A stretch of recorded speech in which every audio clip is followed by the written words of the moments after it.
Assalamualaikum warahmatullahi wabarakatuh. Bismillahirrahmanirrahim. Alhamdulillahi rabbil alamin. Wassalatu wassalamu ala asyrafil anbiya wal mursalin habibina maulana qudwatina uswatina sayyidina Muhammadin wa ala alihi wa sahbihi ajma'in. Subhanaka la ilma lana illa ma 'allamtana innaka antal alimul hakim. Wa la hawla wa la quwwata illa billahil aliyyil azim. Amma ba'du, yang kita muliakan pengurusi majlis kita pada malam ini, yang kita kasihi seluruh sah kepimpinan ahli jawatan kuasa Masjid Kampung Pulau Rusa Terengganu, para imam, para bilal, hadirin hadirat tetamu Allah semua, kita ucapkan syukur kepada Allah SWT dengan limpah dan kurnia kita berkumpul malam ini di Kampung Pulau Rusa, di rumah Allah ini, dalam majlis ilmu. Mudah-mudahan berhimpunnya kita ini menarik rahmat dan barakah daripada sisi Allah. Semoga apa yang kita lakukan ini sedikit sebanyak dikira amal soleh lah, yang akan ditulis dalam buku amal kita, insyaAllah memberi kebaikan bagi hidup kita di dunia, dan kita harapkan menjadi harta yang berguna untuk kita bawa ketika kita dipanggil beramai-ramai bertemu dengan Allah di yaumul mahsyar nanti, insyaAllah. Jadi untuk ceramah jemputan, saya tazkirah dulu lebih kurang setengah jam atau lebih sedikit, dan yang selebihnya untuk menjawab soalan lah. Siapa yang berhajat bertanyakan soalan, boleh tulis sekarang, sampaikan soalan itu ke atas meja di hadapan. Anas bin Malik radhiyallahu anhu qala Rasulullah sallallahu alaihi wasallam, kuntu nahaitukum an ziyaratil kubur ala fazuruha wa innaha turikul qalba wa tutmi'ul aina wa tuzakkirul akhirah wa la taqulu hujra, atau kama qala rawahul Hakim. Dalam sebuah hadis daripada Anas bin Malik radhiyallahu an, Rasulullah SAW bersabda, aku dulu melarang kamu dari ziarah kubur, maka ketahuilah sekarang ziarahlah kamu sekalian akan kubur. Maka sesungguhnya ia melembutkan hati, menjadikan mata menangis, mengingatkan kepada akhirat, dan jangan kamu berkata yang tak elok. Hadis tadi riwayat Imam Tirmizi. Bila sebut hadis, dia adalah perkataan dan perbuatan Nabi. Siapakah Nabi? Makhluk yang paling mulia yang Allah cipta. Ahli sunnah wal jamaah sepakat, ya, semua yang selain Allah adalah makhluk belaka. Nah, makhluk yang paling mulia Nabi kita Muhammad sallallahu alaihi wasallam. Kena ingat semua, bangun pagi Muhammad makhluk paling mulia. Kita nak tidur, Nabi kita Muhammad makhluk paling mulia yang Allah cipta. Lebih mulia daripada malaikat Jibril dan malaikat yang lain. Lebih mulia daripada aras dan kursi. Lebih mulia daripada langit dan bumi, bintang, matahari, bulan dan sebagainya. Jadi bila kita dengar hadisnya, ucapannya, perbuatannya, maka kita turut menjadi mulia. Nampak? Orang jahat duduk kat orang baik, orang ingat orang baik juga. Tu kelebihan duduk kat orang baik. Nampak? Kita orang dok uduh sangat, dok molek sangat, tapi mari dengar hadis, jadi orang mulia. Nampak lagi? Kerana apa? Kerana apa yang kita dengar. Benda apa tu? Konten yang ada tu. Tidak ada percakapan yang lebih mulia ialah melainkan daripada suara Rasulullah sallallahu alaihi wasallam. Tidak ada kelakuan perbuatan tabiat yang paling mulia yang melainkan yang terbit daripada batang tubuh Muhammad bin Abdullah sallallahu alaihi wasallam. Dalam hadis ini riwayat Anas bin Malik. Kalau Anas bin Malik sahabat Nabi. Kalau Malik bin Anas perawi hadis. Ingat kali ya. Kalau Anas bin Malik sahabat Nabi. Sahabat ni kenapa? Acik terang kau. Ingat sahabat mati. Apa makna sahabat? Man laqiya Rasulullah sallallahu alaihi wasallam fi hayatihi wa kana mu'minan bih. Ingat apa makna sahabat? Orang yang sempat bertemu dengan Nabi ketika Nabi masih hidup dan dia beriman dengan Nabi. 2 syarat bertemu dengan Nabi, 3 syarat temu dengan Nabi, Nabi masih hidup, beriman dengan Nabi. Tak cukup 3 syarat ni, bukan sahabat. Contohnya Abu Lahab, temu tak dengan Nabi? Nabi hidup tak lagi, masih dia temu? Dia beriman tak dengan Nabi? Tidak sahabat. Nampak? Hari-hari dia bertemu. Datuk Patinggi Abu Lahab. Nampak tak? Datuk Abu Jahal, Abdullah bin Ubay. Ubay anak Khalah. Nah. Hari-hari jumpa dengan Nabi. Kita dengan YB payah jumpa. Tak Nabi ni hari-hari jumpa Nabi. Sahabat tak? Kerana syarat terakhir wa kana mu'minan bih, nak jadi sahabat dia kena beriman dengan Nabi. Nah, jadi dia ada dua syarat dah Abu Jahal ni. Dia jumpa dengan Nabi. Nabi masih hidup tapi tak beriman, bukan sahabat. Ada seorang yang dia tak jumpa Nabi tapi dia beriman dengan Nabi dan dia hidup sezaman masa Nabi hidup. Tak jadi sahabat kau. Pasal apa? Tak cukup satu syarat. Nah, bila Nabi isytiharkan agama Islam, terima wahyu, terima Al-Quran, maka orang pakat beriman Melaka, masuk Islam Melaka. Dia masuk Islam tak? Tapi orang lain mari jumpa Nabi, dia tak. Orang lain mari duduk Yaman, mari jumpa Nabi. Duduk Mesir, mari jumpa Nabi. Duduk di Syam, Syria, mari jumpa Nabi. Duduk di Palestin, mari jumpa Nabi. Duduk di Iraq, mari jumpa Nabi. Di Iran, mari jumpa Nabi. Siapa akan di Somalia, di Ethiopia, mari jumpa Nabi. Di Habsyah. Dia tak mari. Maka dia ada dua syarat. Cukup dua syarat je dia ni. Dia beriman dengan Nabi, pasal dia, orang kata Nabi terakhir, dia beriman. Dan dia hidup sezaman dengan Nabi. Cuma syarat tak mari jumpa Nabi. Maka dia tidak sahabat. Dia nanya tabi'in. Siapakah dia? Uwais Al-Qarni. Kita ubah nama anak kita tu. Betul tak? Uwais Al-Qarni. Maka Uwais Al-Qarni, dia pakat dia tidak sahabat. Tabi'in kata ulama. Okey? Tidak sahabat. Tapi Allah ikhtirah dia tu wali. Nampak? Allah ikhtirah dia wali. Nabi iktiraf dia wali besar. Sehingga Nabi pesan pada sahabat, siapa-siapa kalau jumpa Uwais, suruh Uwais minta ampun. Kalau Uwais tolong minta ampun ke orang tu, Allah ampun belaka dosa dia. Padahal Nabi tak jumpa dia. Nampak? Itu wali. Kita ke wali. Nampak? Pak hari dah minta ampun kali. Nampak tak? Kuali angin. Goreng pisang. Tak apalah kuali pun, kita nampak kita huduh, Allah sayang kita. Kalau kita nampak kita hebat, jengkreng. Nampak tak? Lepas tu jangan berasa hebat. Orang molek ke mana? Orang yang berasa tak molek. Itu orang molek. Dalil Nabi sebut dalam satu hadis, iza aradallahu bi abdihi khaira basarahu bi uyubi nafsi. Bila Allah nak seseorang hamba-Nya jadi berjuruh, jadi molek, maka Allah akan jadikan dia nampak hak tak molek dia sendiri. Dia nampak dah molek dia, maka tanda nak jadi orang molek. Nampak? Orang tak pakar mana? Orang molek. Molek mana? Dia kata dia molek. Atau dia berasa dia molek. Waktu kita kena rasa rendah diri semua. Orang rendah diri, Allah angkat nama dia, tak akan hilang. Imam Hanafi lahir 80 Hijrah.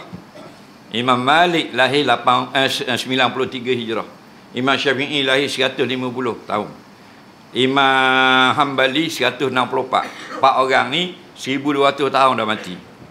Nama orang sebut lagi. Kita hidup lagi orang tak sebut dah. Kalau mati. Hidup orang tak sebut dah. Kalau mati mu bayang. Apa orang sebut lagi empat orang ni? Ada lagi imam-imam yang orang sebut 1000 tahun mati tak? Kenapa? Kerana mereka rendah diri. Allah sudah janji, man tawadha'a rafa'ahullah. Nabi ditolong khabar, siapa rendah diri, Allah angkat nama dia. Pasal apa? Pasal dia rendah diri. Kata Imam Syafi'i, setelah dia dapat 1200 orang guru dia ngaji. Dia ngaji hadis 1000 guru lebih. Ada satu riwayat 1200 orang tok guru. Ramah tok guru. Oleh kerana dia mengaji dengan 1200 orang guru, banyak dah hadis dia apa? Dia kata gini, kullama zadani ilma zadani fahma bijahli. Setiap kali bertambah ilmu aku dalam dada aku, bertambahlah aku tahu bahawa aku sebenarnya seorang yang jahil. Kita dengar 3 kali, 2 kali screen dalam Facebook, syaitan kata Syekh, mu macam Imam Nawawi dah rasa. Kita dah jauh dah rasa. Berasa ke dah jauh dah. Tak mau ikut mazhab dah 2 hari ni. Katanya Anas bin Malik. Jadi kalau Anas bin Malik sahabat. Kita jumpa Nabi, orang Pulau Busa jumpa Nabi. Ada tak orang Pulau Busa jumpa Nabi? Ada. Jumpa Nabi ni 3 cara. 1 masa Nabi hidup. 2 lagi lepas Nabi wafat.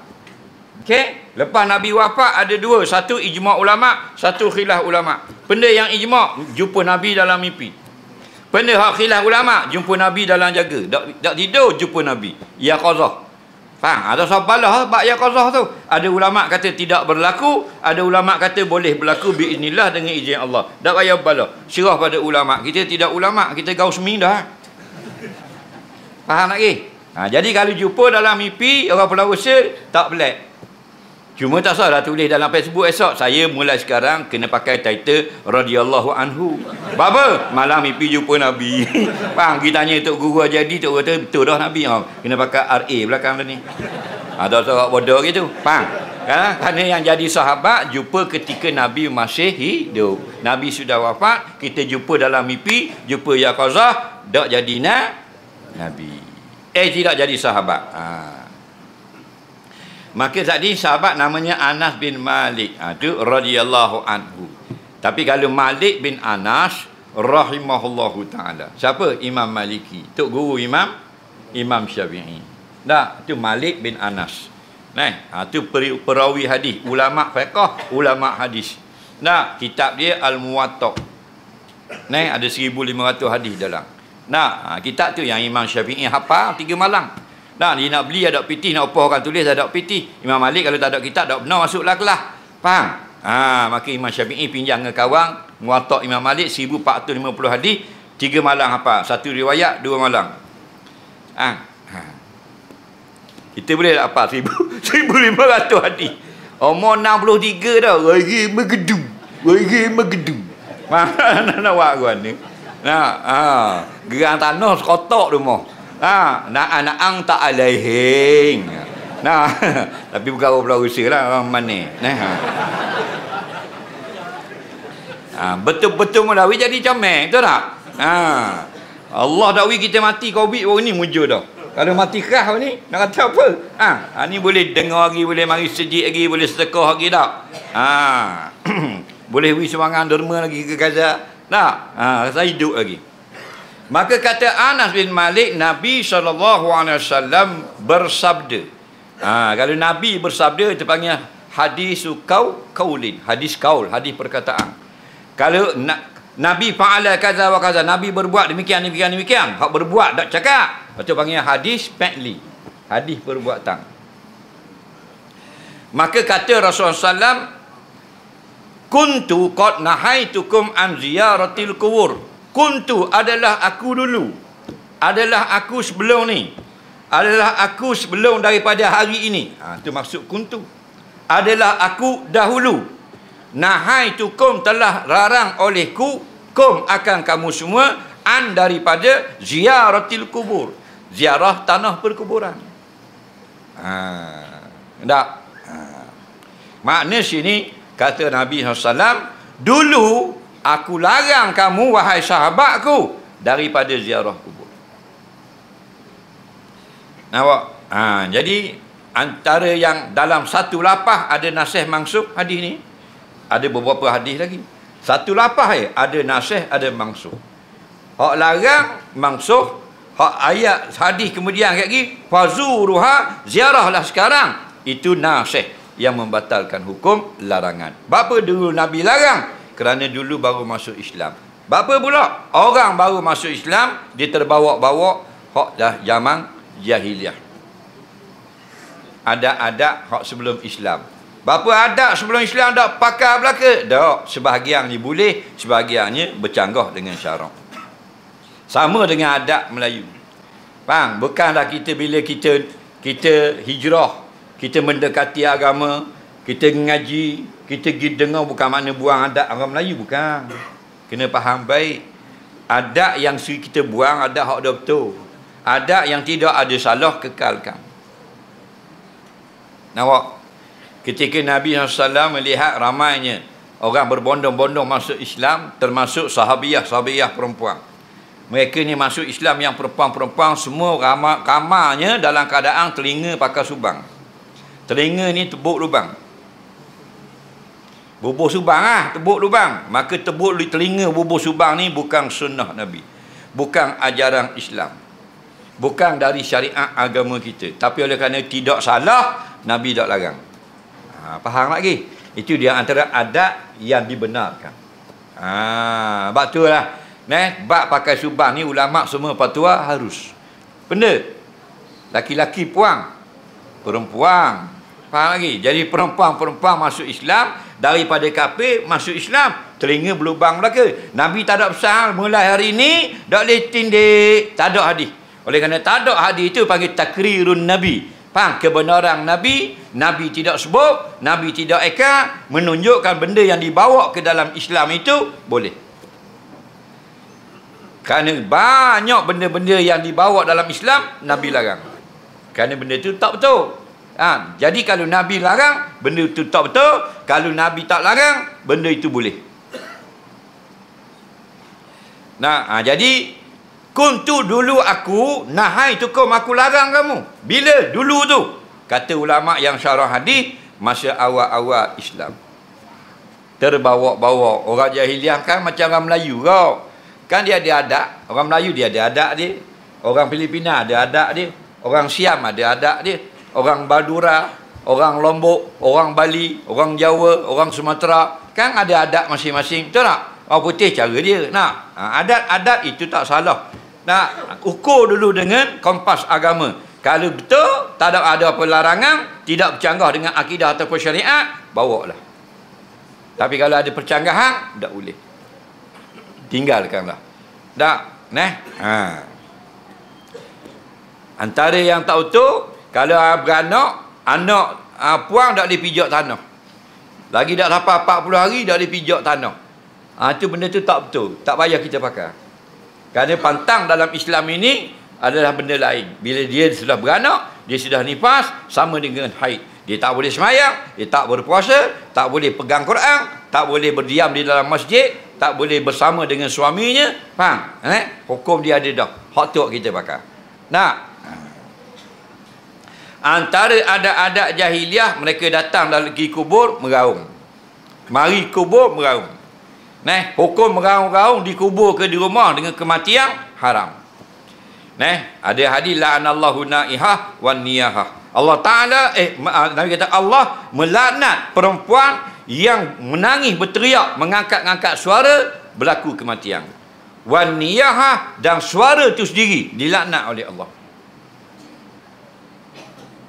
Dan hadis yang lain an-naihah wan niyahah finnar. Perempuan yang bertepik menolong bila ada mati anak, mati laki, dan suara-suara tepikan menolong ini dalam api neraka belaka. Jadi benda itu tak boleh. Jadi dulu kalau ziarah kubur orang jahiliah, kalau ada kematian, tepik kubur. Wah kubur. Jadi masuk Islam takut terbawa-bawa lagi perangai tepik gitu, Nabi tak pergi, Nabi larang ziarah kubur. Tak boleh pergi belaka, tak boleh. Nampak? Nabi tak pergi. Cakap awak mengaruk-mengaruk, tengok kematian. Ada yang boleh. Kat mana boleh? Menangis. Menangis boleh. Nangis di rumah boleh, orang mati. Masa orang mandi dia menangis boleh. Orang tengah kapang menangis boleh. Dia pergi ziarah kubur mak dia menangis boleh. Kerana apa? Seorang perempuan, dia pergi di kubur dia menangis. Faham tak? Dan Nabi tengok, Nabi tak larang. Kerana apa? Kerana menangis tidak dilarang. Menangis itu fitrah manusia, dia sedih. Apa makna menangis? Tadmimul aini, maknanya mata mengeluarkan air, sedih. Hukumnya haru, itu fitrah. Batu Nabi SAW bila meninggal dunia, puteranya nama Ibrahim, anak kecil, demam panas, 2 tahun meninggal. Nabi menangis. Sahabat kata, kami menangis, kata masuk neraka, mu menangis tak apa. Sahabat mari tegur lalu. Kalau kita kena pecah lalu. Faham? Nabi kata, yang aku larang itu mengangkat-ngangkat suara, mengoyak-ngoyak baju, bertepik menolong. Betul tak? Adapun menangis, mengeluarkan matakan kesedihan, itu adalah harus. Itu adalah fitrah manusia. Tak? Boleh. Jadi kalau kita pergi ada rumah orang mati, kalau hidup nangis, jangan marah. Tapi kalau wah tu kita marah. Biasa nangis kalau laki ke puang.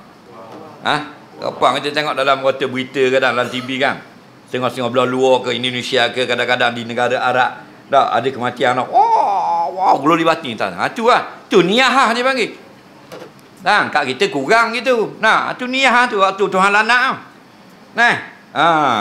Dan dalam hadis yang lain pula kata koyok baju ni. Koyok baju kekal muka, cabut habis sanggup-sanggup. Kaki ngejang, dengung-gergang. Tak? Nak laki mati. Laki aku, apa laki aku mati, apa laki orang nak mati. Tak? Jadi bijak dia pula dah pada Tuhan. Nah, topik laki mati. Nah, dah 4 bulan nikah pula. Dah boleh pakai kau puang ni. Tapi buka pula usaha lah, mana tu. Jadi kenapa nahai tukang an ziaratul kubur? Kerana kamu membawa adatul jahiliyah, adat-adat jahiliyah. Hendak pakai. Adat yang molek teruskan. Adat yang tak molek buang. Kita nak masuk hutang, kita nak pergi ke laut, tubik muka kuala, nak minta doa pelindung dengan Allah. Jangan minta dengan hatu pelesik. Nampak tak?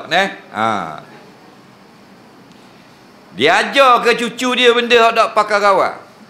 Dia bubuh type C atas tu. Atas pintu. Bukulah kertas suara apa, bubuh atas pintu. Cucu kata, apa tak kira bubuh type C atas pintu? Awak tak kira type C ni tak. Satu iblis tak masuk. Iblis takut type C. Bubuh type tak kimui masuk lagi. Faham lagi? Kalau kebodoh tu. Tu benda-benda je. Khurafat jahiliah tak payah pakai gitu. Faham? Nabi kata, inna syaitan la tadkhulu baitan tuqra'u fiha suratul Baqarah. Syaitan takut ke rumah yang selalu dibaca surah Baqarah. Tu baru comel. Bang tarik besi. Buku tarik tak kimung gitu dah lagi. Itu masalah. Dulu nama budak-budak kalau kita duduk nerak kau tua marah. Bapa dah tua marah, tak pergi berulang terbang ke atas mak mati. Sabar tak? Kita percaya juga. Habis duduk gini belaka, tak berani nerak. Dalam duduk gini tak nerak mati juga mak. Lagi ingat ke kekal sepanjang abad ni. Nampak? Yang sebenarnya tak boleh sakit perut je. Kerana Nabi kata makruh duduk nerak. Tu dah. Tapi ni helah tu. Kalau duduk berulang lalu ke atas, matilah mak kita. Kita pun menerak juga, tapi hitam lah belah hitam. Takut ada berulang. Siah lalu sudah. Buruk pati. Dia ingat ke berulang. Balik tengok mak segar-segar, dia tengok TV mak.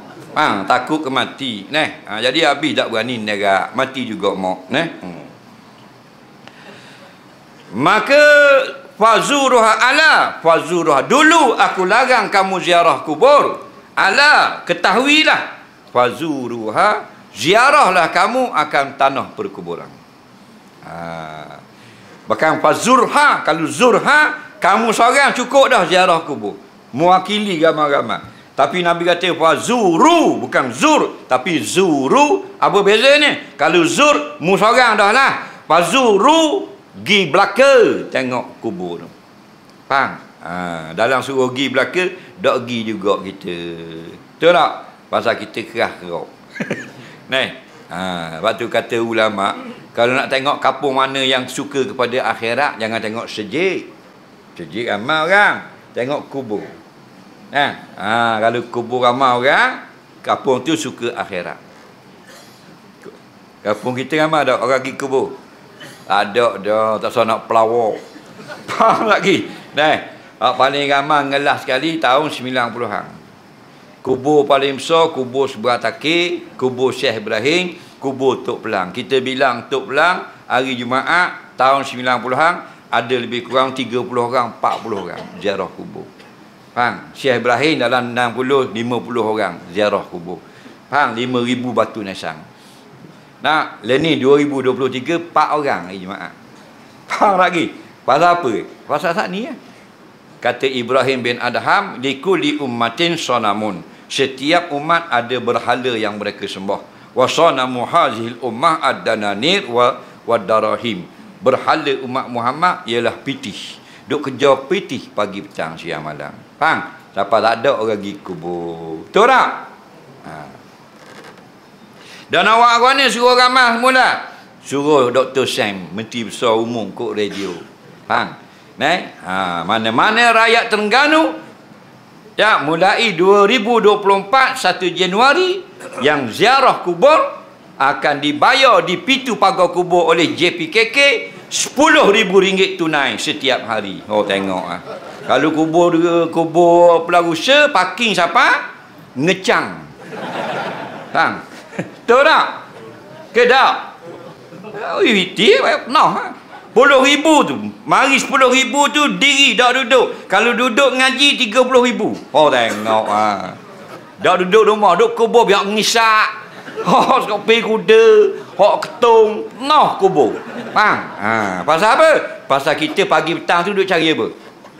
Cari PT. Ni pagi ni dapat jeng depa tak kurung. Mola aku Allah mu jolok aku Allah mu jolok aku jolok mola. Eroh lagi pakai sakok bi orang. Cari PT ke sifat 20 bagi-bagi. Cari PT. Petang-petang ni kau tok mana? Bottleneck jadi botol tu. Tekak botol daripada 2 lane jadi 5 lane. Kau atas ruang kan gua. Semi kedai tu ada lagi kereta. Nak teruk masuk ke biar. Faham? Cari apa? Mau lipat ke PT? Cari PT. Muka kita muka PT. Piyah je comel. Beli di Lebenang. Faham tak? Muka PT. Dalil kalau benda PT kan? Gaji. Jangan gitu. Fazuruha, ziarah kubur. Patut tak payah khabar gaji dah. Tapi Nabi khabar tak mau gaji. Pasal tahu kepala kita ni kerah. Kalau tak sebut gaji tak berapa nak. Nabi sebut pula gaji belakang. Ziarahlah kubur, kerana ziarah kubur itu melembutkan hati, menjadikan mata menangis, mengingatkan akhirat. Kena sebut benda gaji. Dalam sebut gaji tak pergi juga. Tak erti bahasa semua lah. Siapa aja tengok beruk ziarah kubur? Ada tak beruk ziarah kubur? Dah kita tak ziarah nak beruk. Nampak dah erti bahasa dia panggil. Faham? Dah apa dia pandai dia jawab. Dah kalau kita tak ziarah pun kita ngaji di rumah sama juga. Ke tak leh? Tengok. Yang marah. Kan ni? Bahasa kepala pengak ni, kerah kepala ni. Tahu tak? Bukan masalah tak leh. Hak Nabi kata ni. Fazuruha, pergi ziarah. Bila Nabi wafat, antara yang banyak ziarah kubur Nabi, sahabat. Antara sahabat yang paling banyak ziarah kubur, Sayyidina Umar. Pernah satu hari tak duduk diam. 100 kali orang bilang pergi kubur Nabi. Sehari 100 kali. Hari lain tak lagi tu. Pernah satu hari orang cerita 100 kali. Orang bilang no. Duduk kejap rumah tak senang duduk, pergi pulau.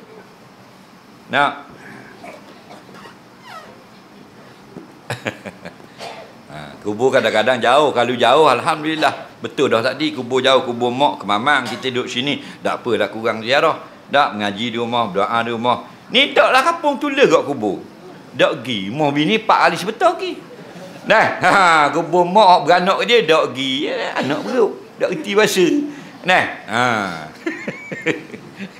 Betul tak? Tok peraih beruk.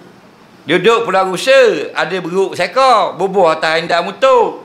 Pagi-pagi tu biar tali darat orang tu upah naiknya. Faham tak lagi? 20 tahun bersama dengan beruk dia. Pagi peng rezek beruk duduk atas hendak. Lalu balik hendak pula beruk pula bawa, tuang duduk atas hendak. Faham? Maknanya rapaknya dia dengan beruk naiknya. Tiba-tiba tuang beruk mati. Orang lagi kubur beruk tu ziarah. Kita pak kita mati, kita tak pergi. Anak beruk. Ke dah lama? Sama tak? Biar pedih. Nampak? Siapa suruh jepuk? Dia gitu je dah. Nampak dah erti bahasa ingat? Faham? Betul mula kita salah ni. Khabar tak kan? Bila Allah nak jadi molek, kita akan jadi nampak hak tak betul kita. Bapa ziarah ku banyak sangat kelebihan, antaranya fa innaha turikul qalba, menjadikan hati lembut. Bapa tengok kematian. Ziarah kubur lembut hati. Orang yang keras hati nak suruh lembut hati ada 2 cara. Dalam hadis yang lain orang tanya Nabi, macam mana hati kerah nak wi lembut? Dua Nabi jawab. Yang pertama, ziarah kubur. Yang kedua, sapu pada anak yatim.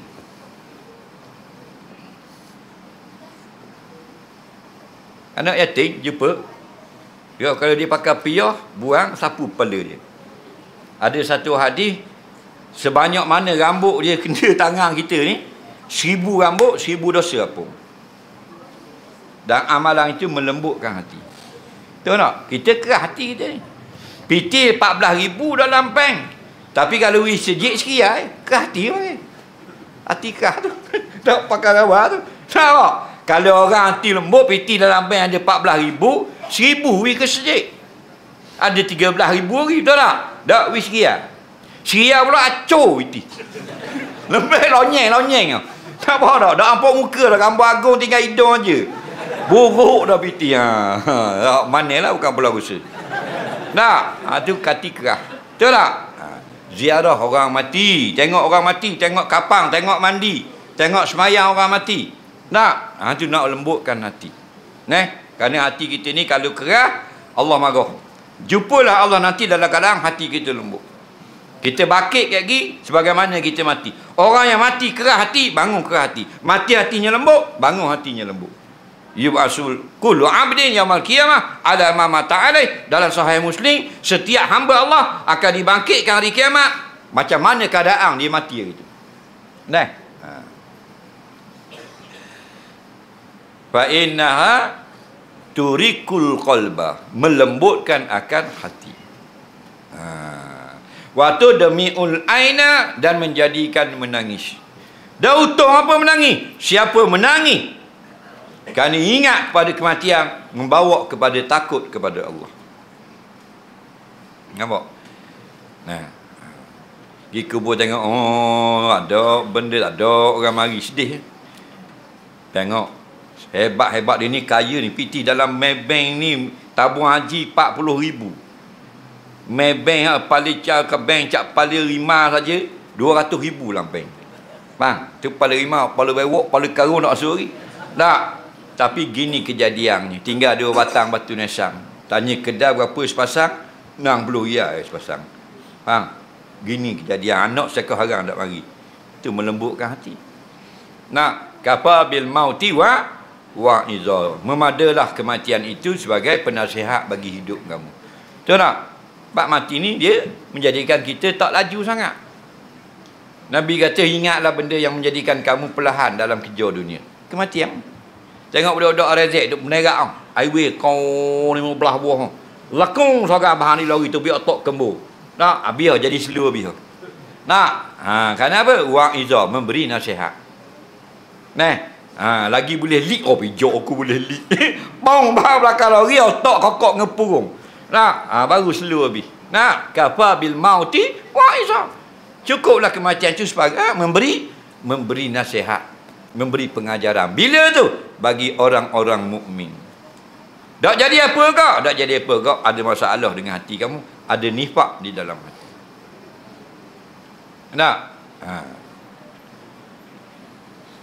Hati nak suruh lembut apa? Hati lembut itu datangnya cahaya. Hati lembut baru orang ngaji. Hati kerang ngaji dah masuk. Hati lembut hadis boleh ingat. Hati lembut tafsir boleh ingat. Fatwa ulama boleh ingat. Hati tu lembut. Hati kerang ya. Hati lembut dia tak tangguh hutang orang. Kalau kerang hati dia tak bayar hutang orang. Dia hidup kita perlukan cahaya. Cahaya tu ilmu. Ilmu makrifat, ilmu hadis, ilmu Quran, ilmu tajwid, ilmu fiqh, macam-macam ilmu. Al-ilmu nurun yuqzafu fil qalbi. Ilmu itu cahaya yang dicampakkan ke dalam hati. Hati itu kata Ibrahim bin Adham kena lembut. Baru boleh campak cahaya. Dah hati macam air cok. Cahaya apa? Tarik orang duduk lah tu. Tengok orang kaya-kaya ke tak? Tengok dia mandi tau. Mandi air pahit je. Padahal berjuta PT. Tahun Sri 4 juta PT dalam bank. Rumah 3 tekak ada lift dalam. Kereta 11 buah. Hak murah sekali Bentley 2 juta. Tu pun Bangla bawa waktu kita hok sapah. Oh, jangan main kalau orang KL kaya-kaya 10 buah, 15 buah biasa kereta. Kereta kalau tubik kat pagar dia Bentley, Bugatti, Ferrari, Mercedes tu cak ayam. Nak, kerana terlalu kaya. Rumah apa? 60 juta, 50 juta. Hari tu kita lalu kat Gatri, dia buat rumah 5 juta. Tak siap lagi, tengah duduk plastar. Kata berapa? 5 juta. Oh, besar rumah. Kita ambil asa lah, kita buat gurau. Orang Melaka dah Ustaz. Orang Melaka bercucuk 5 juta suti. Nah, kan tu cak ayam. Bagi kita orang hebat dah tu. Nah, tapi bagi orang-orang kaya cak ayam. Hak cak naga 30 juta, 40 juta. Tapi mati tinggal benda. Batu nesang 2 T, koteng-koteng. Jadi cekelak nesang. Kalau ada bekal, alhamdulillah. Tak ada bekal, go to hell. Betul tak? Kata Sayyidina Abu Bakar As-Siddiq, man dakhalal qabra bila zadin faka'annama dakhalal bahra bila safinatin. Barang siapa dimasukkan ke dalam kubur dengan tidak membawa bekal, maka samalah seperti terjun di dalam laut dengan tidak ada pelapung. Kita panggil tok kita, tok nyang kita, pok tok tua kita, mak kita, mak dara kita, mak long, mak ngoh, mak teh, mak enggak. Nak buah tamutuk ke laut, wagi kat air 50 depa tengah laut, teruklah air belaka. Lapik menolong habis. Faham? Gitulah orang yang ada di dalam barzakh, tak ada bekal. Al-mayyitu fil qabri kal ghariqil mughawwis. Orang yang mati di dalam kubur sama seperti orang yang lemas meminta-minta tolong, memanggil-manggil. Nah. Jadi kita pergi.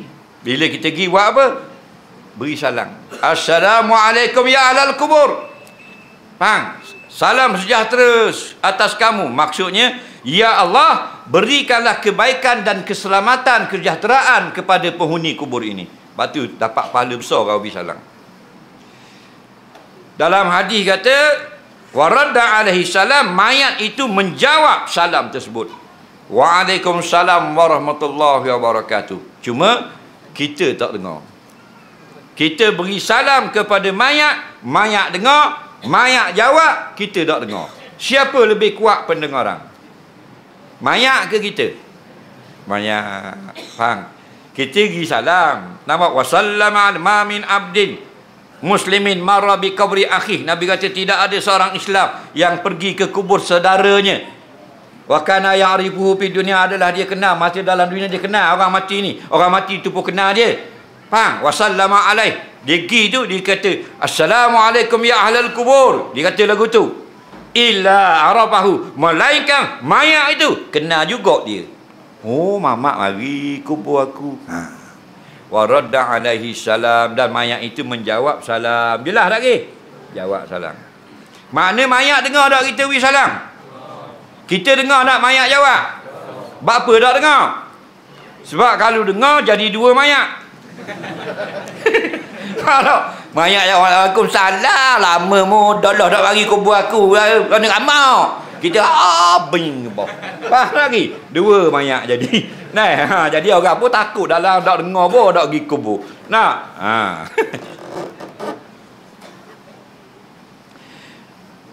siapa pintu kubur besar tu bisa salam. Assalamualaikum ya ahlal kubur. Siapa kubur pak hak kita nak ziarah, kubur mak, kubur saudara ni, wi salam suku pula. Afdal lagu tu. Ingat siapa pintu kubur, wi salam tu sekali. Siapa dekat mayat kubur kita nak ziarah, sekali lagi. Faham tak? Apa ucapan kau pandamu asal beri salam saja. Dah kalau assalamualaikum biasa, boleh. Imam Nawawi jawab, harus. Mana biasa? Assalamualaikum warahmatullahi. Boleh dah. Atau pendek ke? Assalamualaikum. Boleh dah.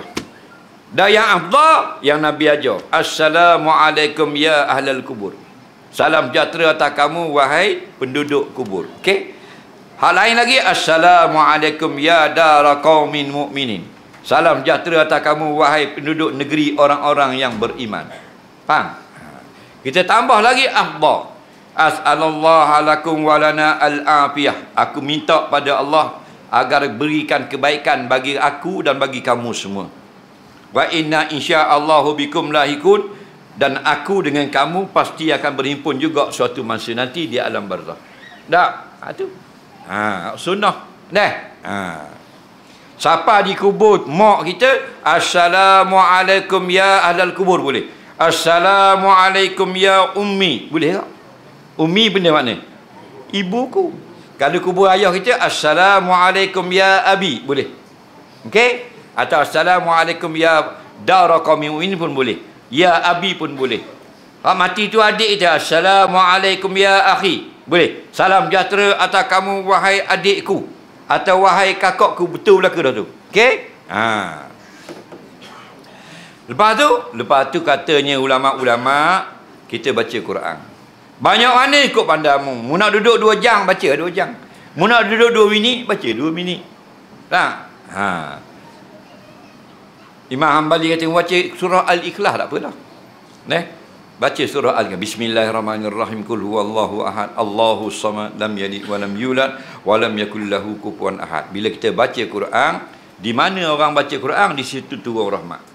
Mu baca atas kepala lori, turun rahmat situ. Mu baca patah, turun rahmat patah. Mu baca Quran dalam hutang, turun dalam hutang. Mu baca kubur, turun kubur. Baca di rumah, turun rumah. Kita harap rahmat Quran itu nak dapat juga kepada si mati. Faham?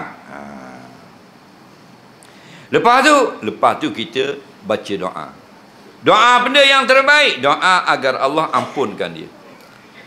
Nabi pesan nak mau kan, kalau pergi kubur, istaghfir lahum, minta ampunkan bagi mereka itu. Hadis yang lain pula, lepas-lepas tanang Nabi kata jangan balik lagi, istaghfiru di akhikum, minta ampun pada Allah bagi mayat ni dulu. Faham? Minta ampun ke dia. Doa pendek boleh, doa panjang boleh, doa bahasa Arab boleh, bahasa Rusia pun boleh, bahasa Ukraine, Latvia, Belarus pun boleh. Faham? Tak? Cuma yang afdal bahasa yang Nabi guna. Nampak? Bahasa Arab paling afdal. Okey? Wala taqulu hujra, jangan kata hak tak molek. Jadi bila kita duk fikir tengok kubur, tak ada orang mari, sedangkan dia orang kaya, sedangkan dulu dia orang senang, dia kan orang hebat, macam-macam pakat, jutawan, gelarang macam-macam, datuk itu ini, tak? Bila mati jadi tak ada orang nak layan ke dia, betul tak? Kita kena ingat aku kat gini, kalau gini orang kaya jangan gini, dah kada pergi kubur, dah aku basak terek kau, kada mari kubur aku. Datang membawa, lembutkan hati. Bila lembutkan hati, berasa nak ambu tinggal dah solat, berasa nak sedekah dah, berasa nak semayang malam dah, berasa nak semayang witir, nak semayang Tuhan, banyak nak derma, banyak nak buat baik, tambah dah minum arak, tambah dah mana judi. Tak? Dia dah kubur. Kalau menangis, mata tu tak masuk neraka. Nabi pernah sebut la yalijun nar ainani. Tidak akan masuk neraka 2 jenis mata.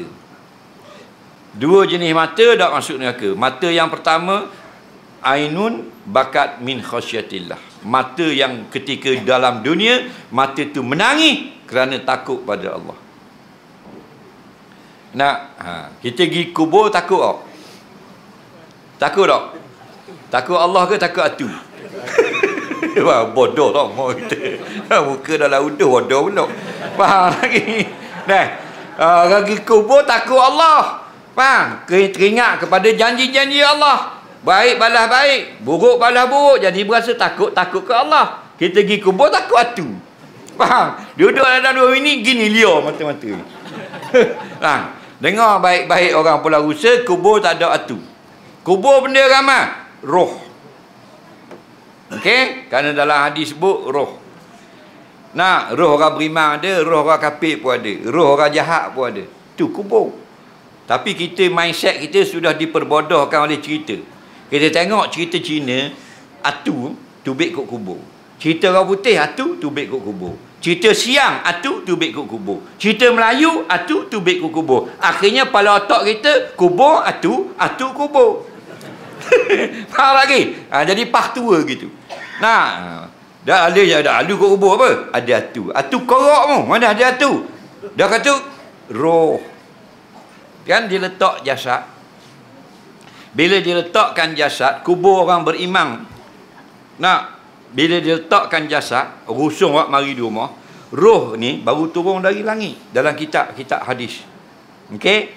Cabut roh, ambil ke malaikat, wak naik ke langit 7 lapis macam Isra Mi'raj. Tunjuk syurga, tunjuk neraka.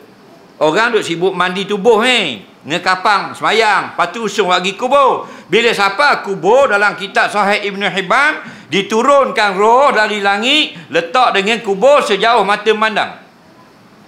Faham?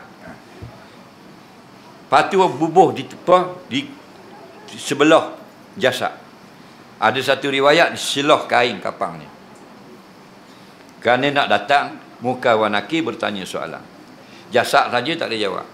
Roh dan jasad jawab. Tapi dia alam barzah, bukan alam dunia dah. Kalau alam dunia tak boleh nak bangun dia. Tak, kerana tindih di tanah. Tapi alam barzah, dunianya yang lain. Hidup di dalam barzah, kita hidup di alam dunia. Bagi kita dia mati, bagi dia kita sudah mati. Faham? Kerana apa? Kerana hakikat sebenar kehidupan ialah di alam kubur. Dalam dunia ramai orang tak bangun-bangun lagi. Nah, an-nasu fid dunya niyamun iza mata intabaha. Manusia yang sedang hidup ini ramai-ramai dalam dunia, kebanyakan sedang tidur. Bila mati intabaha, baru bangun dari tidur. Faham lagi? Jadi hidup yang sebenar dalam kubur. Ni tengah tidur sedap ni. Nah, dengar marabuka. Barulah nak jawab. Tak, nah. Wala taqulu hujra, jangan cakap hudu-hudu, cakap yang baik-baik. Nah, tapi kubur kat orang ngisyak. Kubur ngisyak tu haram. Kullu muskirin khamrun, setiap perkara yang kita masukkan dalam tubuh untuk dapat khayal sting, sama macam minum arak. Wa kullu khamrin haram. Maka bila hukum sama dengan minum arak, haram. Wa kullu al-haramu yajuru ilan nar. Yang haram itu mengheret kamu ke neraka. Orang ngisyak takut duduk atas kubur? Tak takut. Duduk biar jalan, faham boleh. Duduk tengah kubur. Molek-molek ada dengan air perasa, dengan jagung, dengan penuh kubur. Faham lah nak buat aku ni. Ada sel lagi, kalau orang pas kubur tak takut. Kenapa? Kita bawa tu imam takut kok. Kita bawa tu imam, malam-malam, kudalah malam Jumaat, tengah-tengah kubur takut kok? Takut. Bawa Al-Hafiz takut lagi. Bawa apa tak takut? Awak opuang. Lagi kalau ada opuang punya bahasa, atas dalam kubur kan masuk lagi. Tak takut sikit. Faham? Heret hok tina, jirit kepala putih anak. Anak tu natang kau kepala dia aku jirit. Nah, tak ada peduli. Jadi segar mega belaka. Apa? Kerana seronok punya masa. Betul tak? Ngisyak opuang. Jangan main atu kubur bau. Nampak tak? Jadi apa benda ni, balik kita kepada hadis ini, kita betulkan balik kita yang sudah kurang ziarah kubur, nak ziarahlah kubur, lebih-lebih lagi orang yang dekat dengan kita. Betul dah kita duduk rumah siapa belaka, tapi kita bayangkan kalau kita tua kayak gini, anak kita duduk Kuala Lumpur, dia telefon tak balik. Suka tak kita? Mana suka? Dia telefon ataupun dia balik jumpa kita? Dia telefon dia ke? Kau orang lain dah. Sukalah dia balik, boleh tengok, boleh pegang dan sebagainya. Maka mari dekat tu yang terbaik. Nak menyebabkan rasa senang hati orang yang ada di alam barzah. Wallahu a'lam. Sebelum kita menjawab soalan, saya diwakilkan oleh pihak masjid Kampung Pulau Rusa melancarkan pungutan derma sumbangan tuan-tuan dan puan untuk khairat kematian Masjid Pulau Rusa dan pengurusan masjid dan kepentingan maslahat Korea setempat. Petugas sila bangun sekarang. Mereka akan menggunakan karung warna ungu seperti yang saya angkat di atas depan ni untuk memungut derma. Sila bergerak daripada hadapan masjid ke belakang sekarang juga. Pelan-pelan buka luar-luar. Lagi dia tak bagi, jangan bergerak.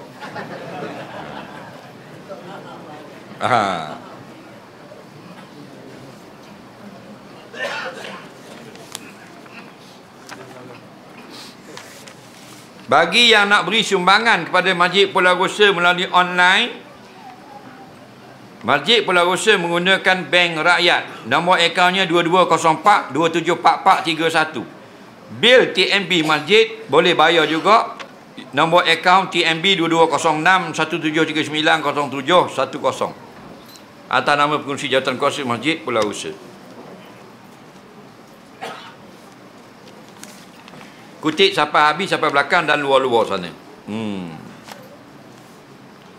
Sambil kita memberi sumbangan derma untuk buat tabung khairat kematian Masjid Pulau Rusa, kita akan tengok soalan-soalan yang diajukan. Walaupun saya mula menjawab soalan, jangan berhenti kutip derma sampai selesai tugas. Soalan yang pertama, saya sakit buah pinggang, dialisis kut leher. Macam mana nak mandi wajib? Satu lagi soalan, kalau saya dialisis kut sebelah setengah hingga 4.5, macam mana solat zuhur saya? Dengar baik-baik. Kalau kita nak mandi wajib, ada jarum di tubuh kita. Okey?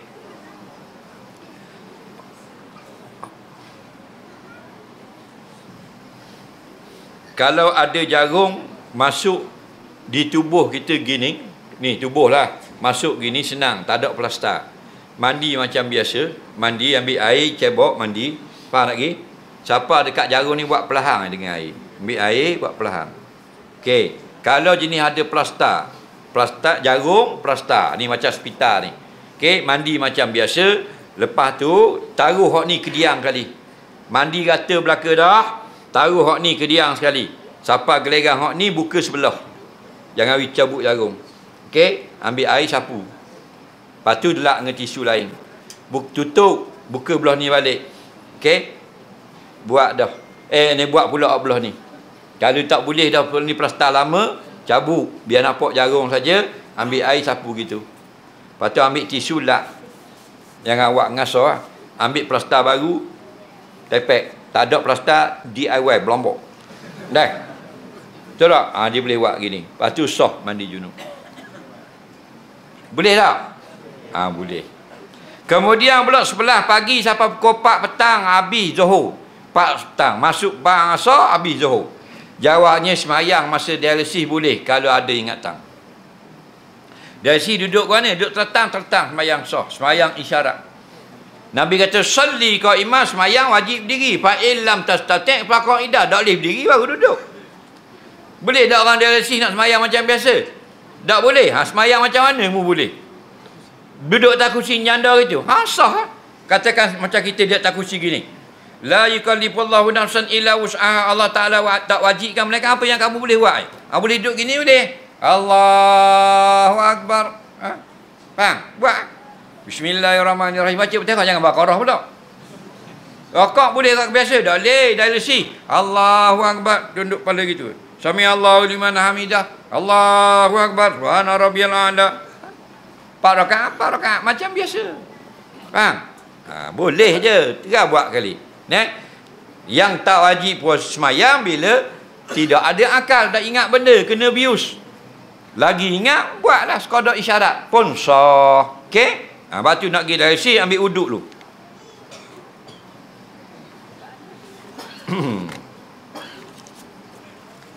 Kat mana ada plaster buang. Plaster tak ada air.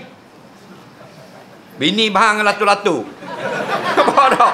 13 jahit ni. Mandi junub tu. Kepala pecah junub. Mandi junub, mandi kat lain tu. Siapa kat kepala siap plaster perlahan-lahan itu. Ambil air perlahan itu. Okey? Lepas ambil air perlahan, takut nak jaga betah jahit, lap bergaluh itu. Lepas lap tepek balik. Tak boleh cabut. Kalau cabut tu boleh otak kembur. Baru tayamum. Faham tak lagi? Soalan seterusnya. Bolehkah anak laki-laki mandikan jenazah ibunya? Hukumnya boleh. Yang tak boleh masih ibunya hidup. So, dia nak mandi anak tu kongonyo.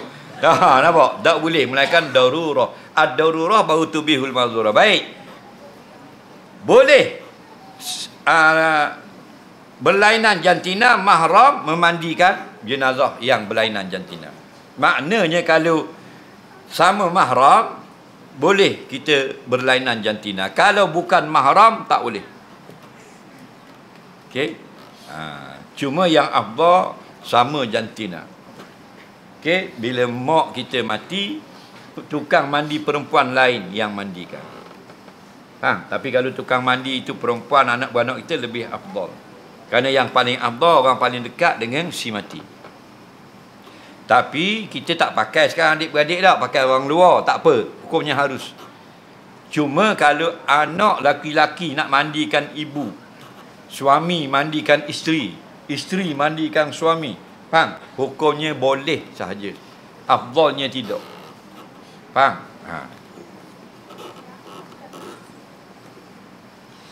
Kita mandi tak? Bini kita mati. Kita nak mandi tak? Bini kita anggap mandi tak? Mayat kita lagi. Sebab kita tak tahu lagi. Kita mati dulu ke bini kita mati dulu, betul tak? Agak-agaknya biar dia mati dulu. Nah. Tak. Tapi hukumnya boleh anak perempuan mandikan ayah, anak lelaki mandikan mak. Afdal tidak afdal. Yang afdalnya sama jantina. Okey? Soalan seterusnya,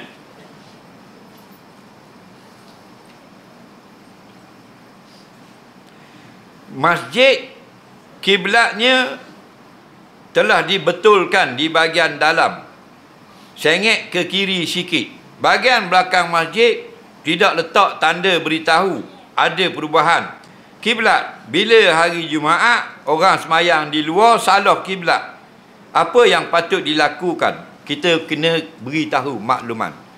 Kita kalau ada surah salah kiblat, kita betul, jadi betul.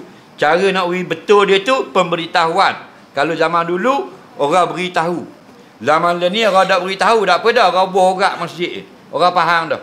Orang atur orang masjid tu, atur mihrab, atur mimbar, orang faham dah. Ada lari sikit.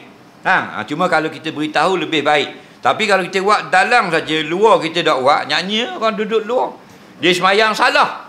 Kerana dia orang luar. Kalau dia orang sini juga, orang patang masjid tersebut, dia tahu dah.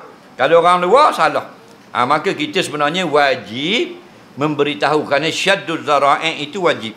Menjaga daripada kerosakan. Kerana apa? Kerana orang duk faham, tengok body masjid ikut straight dah. Rupanya kena ke kiri sedikit atau kanan sedikit. Maka wajib pihak masjid kena letak tanda. Sekurang-kurang tanda, orang yang tak pernah datang, dia tahu arahnya yang betul di sini.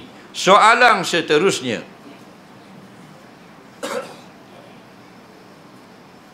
saya bagaimana laki-laki nak khabar hasrat nikah khitbah kepada pihak perempuan?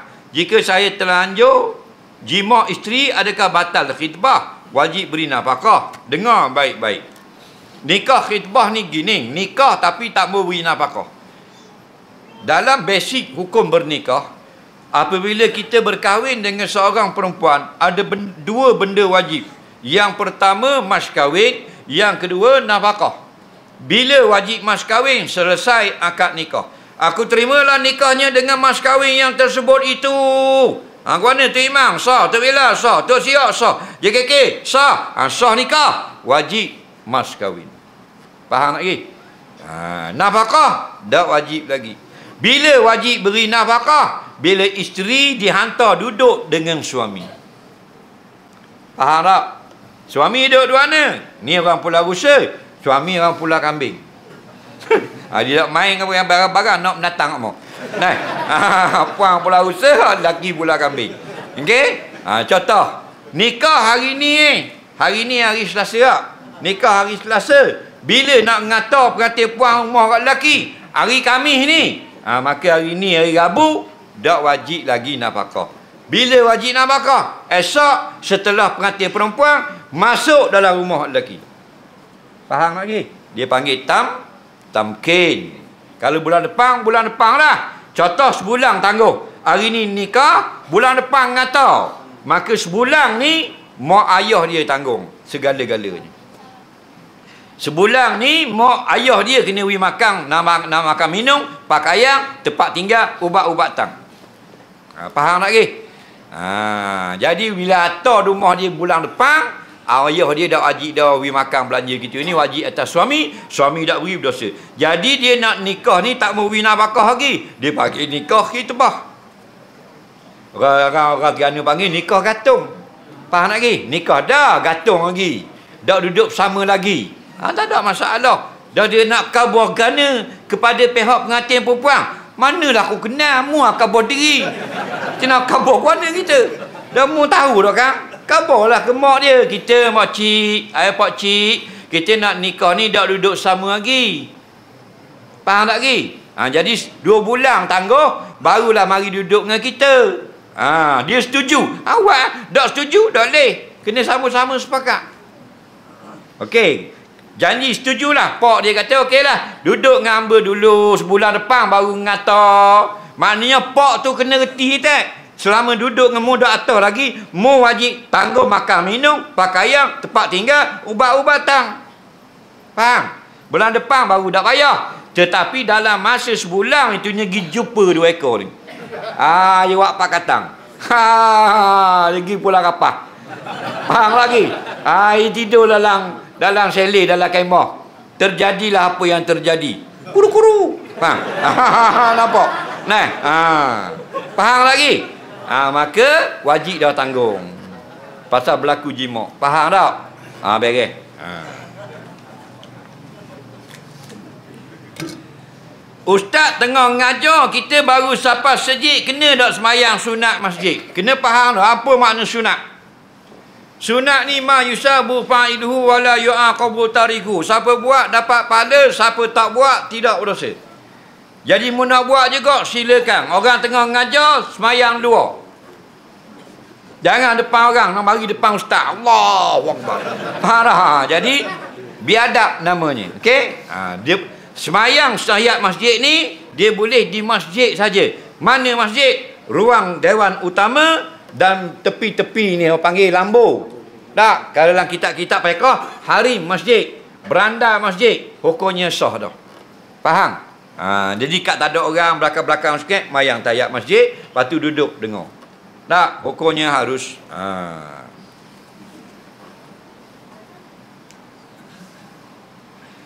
ada tak sunat semayang sunat taubat? Pasal ada orang kata tak ada. Ada. Orang kata tak ada tu dia tak tahu. Nah, lepas tu disebut dalam kitab-kitab ulama sunat antara solat sunat taubat. Faham lagi? Taubat itu wajib, solat itu sunat. Solat benda? Solat taubat sunat. Solat lepas 5 waktu wajib. Faham? Jadi kita bertaubat. Kenapa kita solat dulu? Kerana Nabi suka kalau kita mulakan kebaikan, orang yang melakukan kesalahan, mulakan melakukan kebaikan. Kebaikan yang terbaik yang dilakukan oleh manusia ialah solat. Jadilah orang panggil solat sunat taubat, padahal bukan wajib pun. Jadi hukumnya ada. Ulama dulu pun sebut dalam kitab fiqh, kitab hadis, ulama moden pun letak ada. Tengok dalam kitab Al-Fiqh Al-Islami, Dr. Wahbah Zuhaili. Okey, antara solat solat sunat taubat. Ni ulama moden. Okey, Dr. Wahbah Zuhaili. Okey?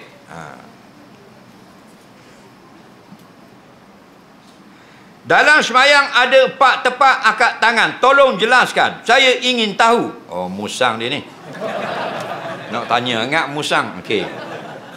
Dia kata kat mana akak tangan? Semalam jawab dah malam. Tok Kaya. Tok Kaya. Malam ni di Pulau Rosa ada pula. Dengar baik-baik. Angkat tangan masa semayang ni ada 4 tempat. Yang pertama masa takbiratul ihram. Allahu Akbar. Hak ada niat. Yang kedua turun rakaat. Allahu Akbar. Rakaat. 2 dah.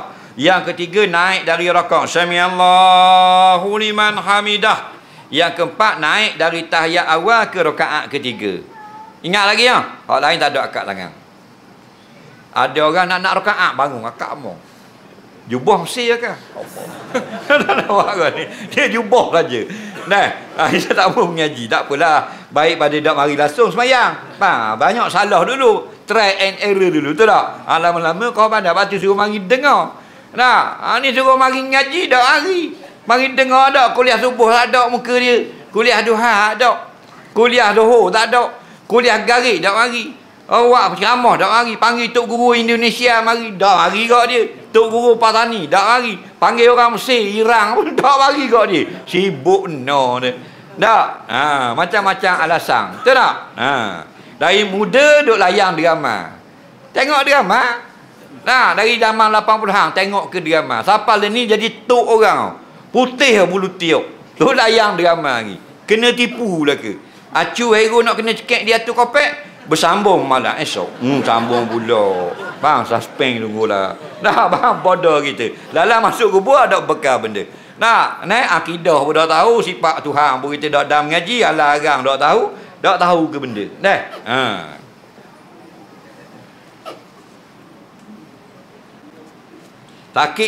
Sakit lutut dah boleh mari sejik. Dia ambil bering boleh. Faham lagi? Nampak tak? Maklum ni dak pergi sama sejik kuliah kau panggil kuliah muslimat subuh dak hari kuliah garik dak mari. Habis tok guru ustaz dak mari apa maklum doam dia dak mari. Kita nak pergi sangat. Bapak gitu habis tak boleh duduk lama sakit lutut. Sakit lutut. Kalau bagi biti hajah sulung binti Deraman RM600 gitu maklum. Biti ambil dengan Mak Said. Tapi kalau bagi ada dengar sakit lutut, tubik gembong, tubik buasi, tubik tahi, macam-macam peseng. Kena tipu cari biti dia. Alhaakumut takasur hatta zurtumul maqabir. Kamu semua telah ditipu oleh banyak cari pitih saja. Dah masuk dalam kubur jadi celak nesang. Saya pernah berbuat dosa terhadap ibu saya dulu. Jadi saya nak suruh Ustaz khabarlah ke ibu saya supaya dia maafkanlah mana-mana anak yang buat salah. Jangan simpan. Aku pula dah kena khabar. Nampak dah. Tak rajin lagi kau suruh gini. Bisa menomong. Dah kalau mau buat salah pergi minta maaf dengan dia. Jangan kita pula kena khabar, dia pun tahu belaka dah. Dia pun boleh nak maaf mung. Faham tak? Dia tahu. Cuma mung keras-keras. Pergi jumpa mak kita, ayah kita, mak, minta maaf. Saya ada buat salah silap ke mak. Faham? Minta maaf. Kalau tak maaf, rugilah saya. Faham? Dia nak dengar gitu je. Kita khabar boleh. Mak cik tolong maaf anak cik dah. Kita malah layan ustaz dah. Faham? Nampak tak? Mung kena pergi jumpa dia. Itu lebih baik. Tapi ingatlah mak ayah walaupun anak kita tak minta maaf, maafkan juga. Bini kita tak minta maaf, maafkan juga. Kenapa? Kalau kita maafkan, mudah cerita hari kiamat. Kalau dah maaf, payah sulit ceritanya. Betul tak? Kena panggil sorang-sorang. Kita nak masuk dia.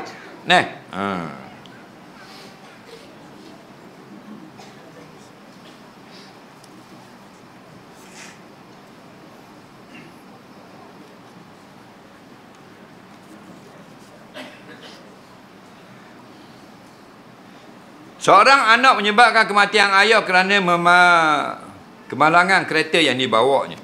Boleh atau tidak anak itu dapat harta pusaka? Ada orang kata anak itu tidak dapat. Pohon penjelasan. Anak dia bawa kereta, ayah dia ada dalam kereta. Okey? Nak pergi ngundi ke mamang. Jadi tayar bocor. Bila tayar bocor, musing kereta. Langgar divider, mati ayah. Faham? Ada orang kata tidak dapat saka anak tadi. Dengar baik-baik orang Pulau Rusa. Dua orang tak dapat saka, orang lain dapat belaka. Gila babi dapat. Hilang akal dapat. Gila dari kecil dapat. Nyisak dapat. Dua saja tak dapat. Ingat dah. Yang pertama murtad, na'udzubillah. Dia tukar agama. Yang kedua al-qatil, dia yang tukang bunuh tuang itu. Faham tak lagi? Jadi kalau anak bawa kereta, dia tengok ada lori depan, dia pun pusing kena ayah dia ikut belakang, dia pun terjun. Anak dia bunuh tak panggil? Bunuh tak makan saka. Tadi hak ni tayar bocor, bunuh tak? Faham lagi? Kena faham molek. Mahkamah akan tentukan diakah yang menjadi pembunuh dengan menggunakan kemalangan atau tidak sengaja. Faham? Jadi kalau bukan dia pembunuh, maka makan saka. Jangan pandai-pandai kita pula. Nampak lagi? Soalan seterusnya.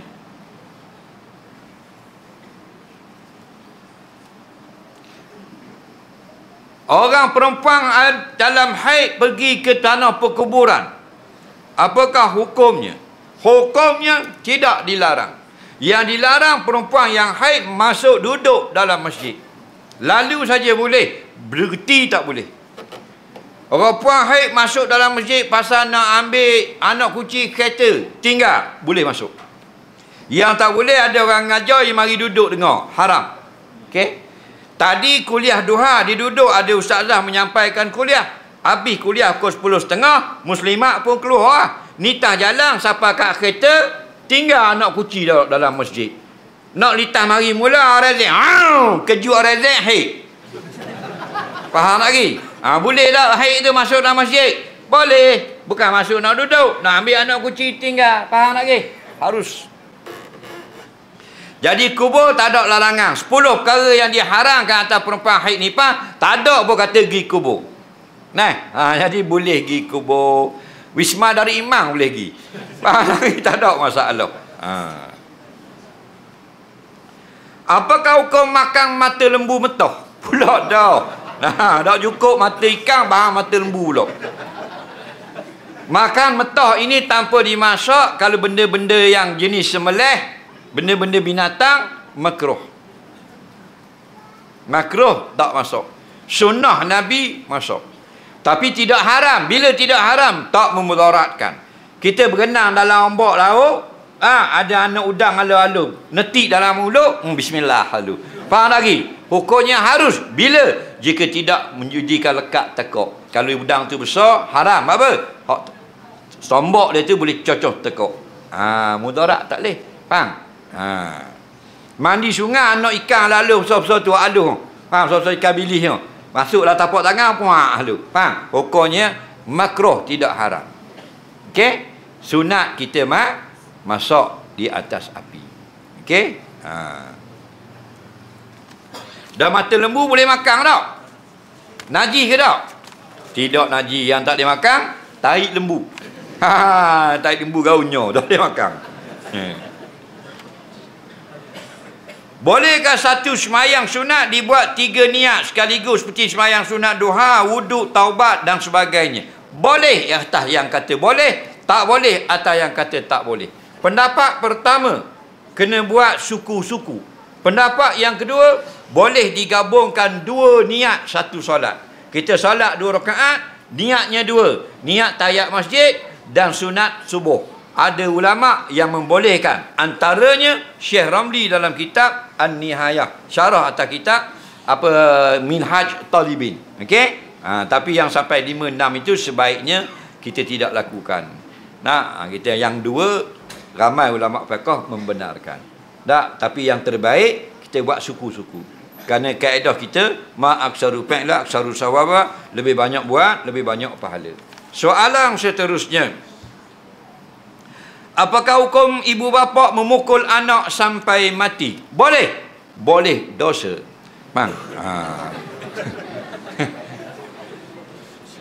Pukul tak mati pun haram. Jangan main-main. Lebih daripada had, haram. Kata ulama, kita tahu dah anak kita buat salah, tapi kalau kita pukul tidak jadi manfaat, maka haram pukul. Yang dibenarkan pukul bila pukul itu memberi manfaat. Bila kita pukul, dia akan solat, boleh pukul. Tapi bila dah boleh pukul, ada 2 syarat. Yang pertama, tidak pada anggota yang diharam syarak. Muka, kepala, kemaluan. Yang kedua, tidak lebih daripada had. Pukulnya perlahan, bukan macam pukul binatang. Kalau kita bahan macam pukul binatang, bila lebih pada had, zalim. Bila zalim, kena balas di akhirat. Nampak?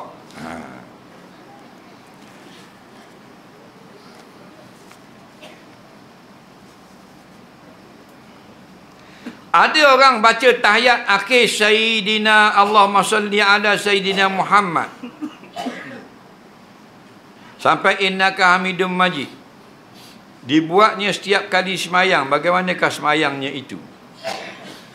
Ada seorang baca selawat rakaat kedua dengan selawat tahiyat akhir. Allahumma wa ala Sayyidina Muhammad. Baik. Dengar baik-baik. Kalau kita duduk tahiyat awal, kita akan baca at-tahiyatul mubarakatus salawatut thayyibatu lillah. Assalamu alayka ayyuhan nabiyyu wa rahmatullahi wa barakatuh. Assalamu alayna wa ala ibadillahi salihin. Asyhadu an la ilaha illallah wa asyhadu anna Muhammadar Rasulullah. Allahumma salli ala Muhammad, situ saja. Itu tahiyat awal. Okey. Kata ulama, jika imam belum lagi bangun, maka boleh kita tambah wa ala ali Muhammad kama sallaita ala Ibrahim sampai imam bangun.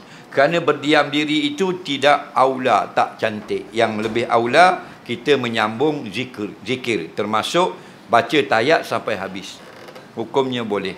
Okey? Soalan seterusnya.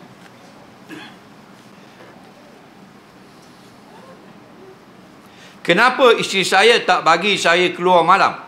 Manalah aku tahu. Itu juga bodoh ini. Buat komau pula usaha jadi ni. Nampak dah. Ada keluar malam tak berani. Tengok pada pakai maflar Gaza jangan. Nampak tak? Gambar kereta kebal atas belakang ni. Nah, tu ubik malam tak berani dah. Dia gini, awak punya isteri dia tak sama. Betul tak? Masing-masing orang perempuan suami dia tak sama. Suami kita tak sama suami orang. Bini kita tak sama bini orang. Ada benda sama, ada lain. Ada kelebihan masing-masing, ada kekurangan masing-masing. Tak ada yang perfect, yang sempurna. Betul tak? Ada bini 10 benda dia marah. Bini orang lain 12 benda dia marah. Ada bini orang 2 perkara dia marah. Tak sama. Dah kita nak suruh 2 kau dia marah. Nikah dengan bini dia attack. Baru jadi sama.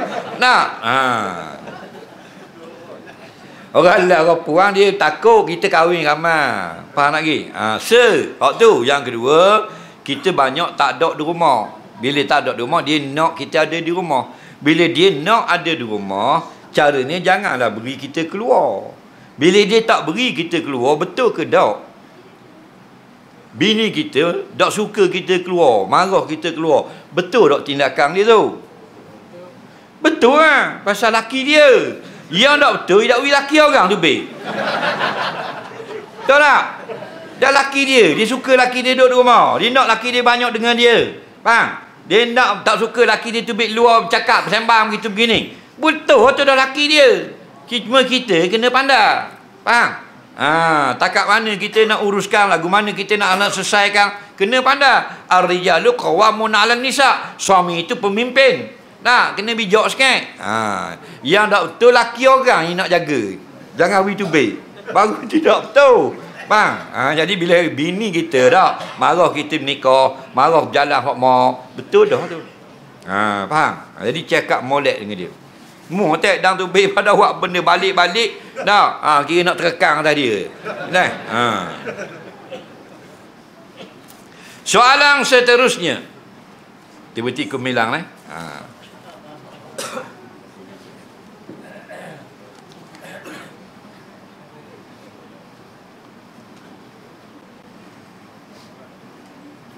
Adakah luar kawasan rumah itu hak kita? Sebab jiran saya mengaku hak dia. Siapa nak balah berebut kawasan? Pun dia hak kita, tanah kita. Hak jiran, tanah jiran. Bukan hak jiran, bukan hak kita. Maka dikira kejiranan. Kena faham balik. Faham? Mana kejiranan ini ada hak. Kita kena tasamuh berlebih kurang. Jangan duduk kira sangat. Bahkan orang yang lebih hebat, tanah dia sendiri dia tak kira. Nampak? Pokok orang juta masuklah tanah dia, tidak marah. Orang ni orang hebat. Tapi di segi syariat dia ada hak suruh tebang. Faham lagi? Pokok orang masuk. Tak? Tebang dia ada tebang. Buah pun tak ada, setutih harang. Tebang. Faham? Pasal apa? Ada hak. Bila dia suruh tebang, dahang lah, bukan tebang pokok. Tebang dahang tu. Tapi jiran yang paling baik, dia tak cara biarlah masuklah tanah dia pun. Tak rugi apa pun dia. Berbaik-baik dengan jiran. Tu kena fikir kita. Tapi ada setengah jiran, tapi tak ramai. Jadi tanah tu kira hak dia belaka. Jalan raya tu dikira hak tok dia kalau cerita kat orang. Ada kat lagi orang tu tak? Tapi tak ramai tu hang buat. Kalau ramai rohok dunia ni. Adalah kapur ada sekor dia wakil. Bagi apa le pengak gini. Dia apa, kita tanam 2 batang pokok lada atas tanah rezak kerajaan, mari masuk campur kau. Ada padahal rezak jalan. Rezak jalan hak milik kerajaan. Siapa yang ditanam lada situ halal makan. Tapi bila kerajaan nak ambil situ, wajib kena cabut mula pokok. Kerana hak kerajaan. Kerajaan ni mewakili rakyat. Orang lain tak boleh pandai-pandai marah. Nak? Kita naik atas divider kat depan rumah kita buah pokok pokok lada. Halal. Nah, yang tak boleh kita buah pokok yang mengganggu pokok lain. Kita buah pokok jering. Tadi biasa baru tak boleh. Mana? Kerana mudarat. Ad-dararu yuzalu. Kemudaratan itu taklah kita elokkan. Tak? Jadi ada kat jiran jenis habis benda nak kawal. Sungai tu dikira hak tonyang dia itu. Faham lagi? Kenapa orang mandi sungai marah? Marah mandi sungai. Nah, tapi kalau kita nak kira biarlah harta kita orang boleh ambil manfaat. Baru orang itu senang akhirat. Dia buat unjang, ditahuk unjang, orang gingai tak marah. Padahal unjang dia tak apalah. Rezeki aku ada kat gini. Orang gini murah rezeki. Tapi ada gak jenis kerah. Dia duduk patai seperok mau tengok. Ada dak orang ngai. Natang mana pula ni bagi. Lagi. Perang duduk patah. Duduk diam tu. Macam beruk. Kokang kita. Nak takut orang ngai dalam unjang dia. Nah, orang gini kaak rezeki. Okey? Soalan seterusnya.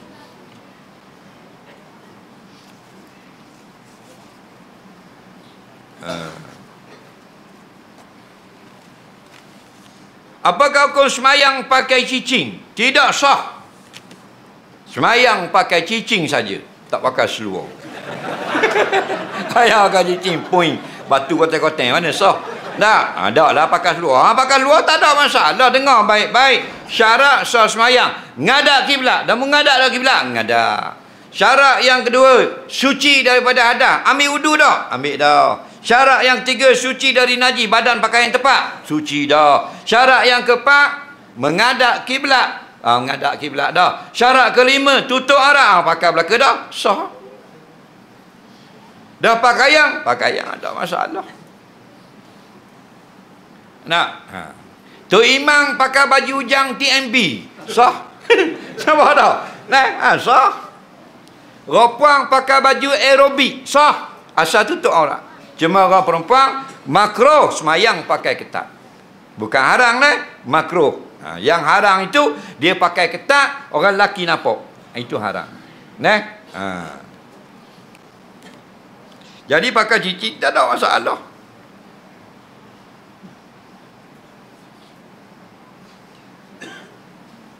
Hukum main dengan umur seseorang, adakah salah? Main umur ni guna? Main dengan umur. Ambil umur main lambung-lambung ni. Ke gua ni? Saya tak faham kau kita. Ni. Ejek lain, main lain. Permainkan umur orang maknanya aib orang tak boleh. Sebut umur orang tak salah. Yang salah bila kita gunakan untuk mengaibkan. Faham? Sebab tu kita kena faham baik. Orang tanya mana, mari tanya kita malam. Oh tu kepala otak. Kata orang tu kepala otak boleh tak? Boleh. Itu sifat. Ya orang kenal. Tarikh boleh. Yang tak boleh kita balas ni, kepala otak. Tu tak boleh. Lagi. Mana saya beli kereta mu mari jual gemuk. Harus. Kerana gemuk bukan hina. Gemuk tu nak sifatkan badan dia besar. Tapi kita mindset kita sudah salah. Bila kata gemuk kita fahamnya hina. Salah. Gemuk, kurus, botak, kecil, hitam, putih, kuning, rendah, pendek, botak. Faham? Semua tu hukum sifat manusia. Menunjukkan saiz tubuh dia harus. Faham? Bukan ejek.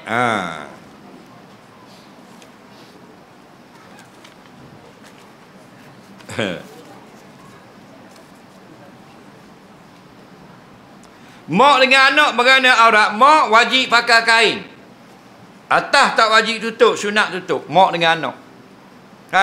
Anak dia ada 3 orang dalam. Puang 2, laki 1. Mak boleh pakai kain saja, topless. Aurat mak dengan anak mana? Baina surah wa rukbah. Antara pusat mak sampai lutut mak wajib tutup. Nampak?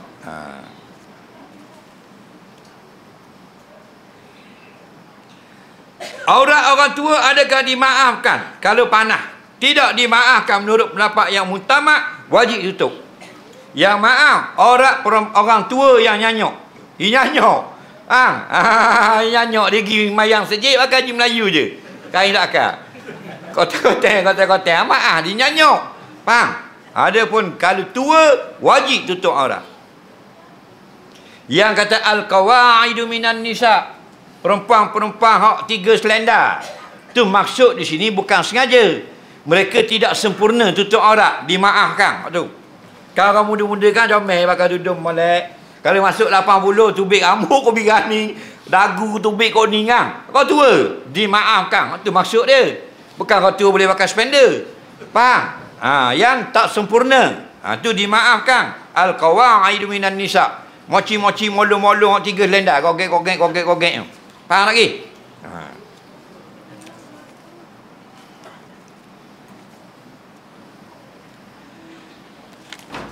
Suami isteri saya selalu tinggi suara dengan saya. Boleh tak ustaz tolong nasihat? Orang perempuan, orang anak-anak semua dia ada hak berlaku. Seorang anak haram tinggi suara dengan ibu bapa. Faham? Ibu bapa boleh tinggi suara dengan anak. Anak dia tengok dah adil gitu Islam, adil dah. Kaki anak tu jadi bapa, anak dia pula dah boleh tinggi suara ke dia. Betul tak? Tengok adil ni sekali seorang lagi. Betul tak? Wala tanharhuma, jangan kamu tinggi suara atas ibu bapa. Anak, seorang suami wajib dihormati oleh isterinya. Antara perkara yang dilarang, meninggikan suara isteri di hadapan suami. Kena panggil bergaluh, tak boleh panggil ngasar. Kenapa kita kalau bini kita tinggi suara dengan kita rasa aib tau. Sakit hati tau. Patut kena jaga hati suami. Kalau tak mau jaga hati suami, jangan nikah. Dah nikah nak ambil anak-anak. Beli anak-anak monyet, anak beruk bela. Tak mesti anak orang kalau nak anak. Tapi kalau nak bersuami, kena ikut peraturan. Kalau nak naik motor atas jalan raya, kena ikut undang-undang jalan raya. Tak mau ikut, masuklah hutang. Jadi bila kita nak bersuami, kena ingat, kena jaga mulut, jaga dengan suami. Mulut jangan jekah suami, mulut jangan jahat ayat dengan suami. Ada perempuan tidak jekah, ayat dia lembut je, tapi nyekik dengar. 2 patah tu bik, tu imam 3 hari tidur sejik. Ayat dia bisa. Bih pada tedung sela tu bik. Jadi ingat kau perempuan. Tapi kalau suami dia pekak, kurang pendengaran, boleh tinggi suara. Faham? Tapi learning kita tengok ramai kau bini. Dia jekah ke lelaki dia. Depan orang ramai, rumah tak tahu kan. Kalau kita tahu tu pasal kita ada. Dia boleh jekah. Depan jiran-jiran. Tahu tak? Pasal apa? Perempuan di sini memang dalam hari syekh, ya aku benda. Kita kalau kita balas dengan bini kita luar rumah, kat kereta, kat garaj kan. Betul tak? Wah, dah jirang balik. Bila jirang balik, kita bunyi lagi. Dah Selamat. Apa maksud apa? Ni benda. Dia kata gitu. Dia dah akut sikit tau. Tahu tak? Kita malu tak ke jirang? Malu tak? Malu maksud Allah dengar dia jirang tak oleh. Anda ingat tak oleh? Ya dengar lah. Ada kau puang. Betul tak? Tapi kau ulah usaha mana ni. Teluk wasu. Dia peduli apa jarang ni. Dia bukan dia tu jahat. Syaitan suka guna dia. Syaitan ni suka guna perempuan. Pasal dia mudah ngikut. Dia emosional. Faham? Al-mar'atu idza aqbalat al-surati syaitan. Idza adbar surati syaitan. Perempuan ni bila dia ngadak gini, syaitan duk hiyah. Bila dia pusing punggung, syaitan hiyah kau. Yang kita tengok kau depan, tengok belakang, wiyo. Faham lagi? Boleh dosa sama kita. Soalan lisan, siapa nak bertanya? Kita ada 3 minit lagi. Siapa nak tanya soalan lisan? Cepat. Ustaz, adakah beza pahala solat jenazah gaib dengan solat jenazah biasa? Okey. Bila dia tanya solat jenazah ada 3. Terima kasih. Ingatlah solat mayat ada 3 jenis. Satu solat gaib, satu solat hadir. solat hadir ini ada 2 jenis pula. Jadi semuanya 3 jenis. Faham? Solat jenazah hadir ada 2. Satu, mayat duduk di depan kita, kita di belakang mayat. Okey. Solat hadir yang kedua, kita di depan mayat tapi mayat di dalam kubur. Itu 2 ni panggil solat mayat hadir. Kalau mayat ada depan, kalau mayat tak ada kat kita, dia panggil solat ghaib. Okey? Solat ghaib tu maksudnya solat jenazah ghaib. Bukan sembahyang zuhur ada ghaib. Sembahyang jenazah ghaib. Apa yang ghaib? Jenazah. Kita dah ghaib, kita ada ramai-ramai. Jenazah. Syarat sah sembahyang jenazah ghaib, mayat sudah dimandikan. Contoh mayat mati Kuala Lumpur. Dengar kalah mati. Contoh jangan politik ni contoh. Faham lagi? Bila umur berat meninggal dunia.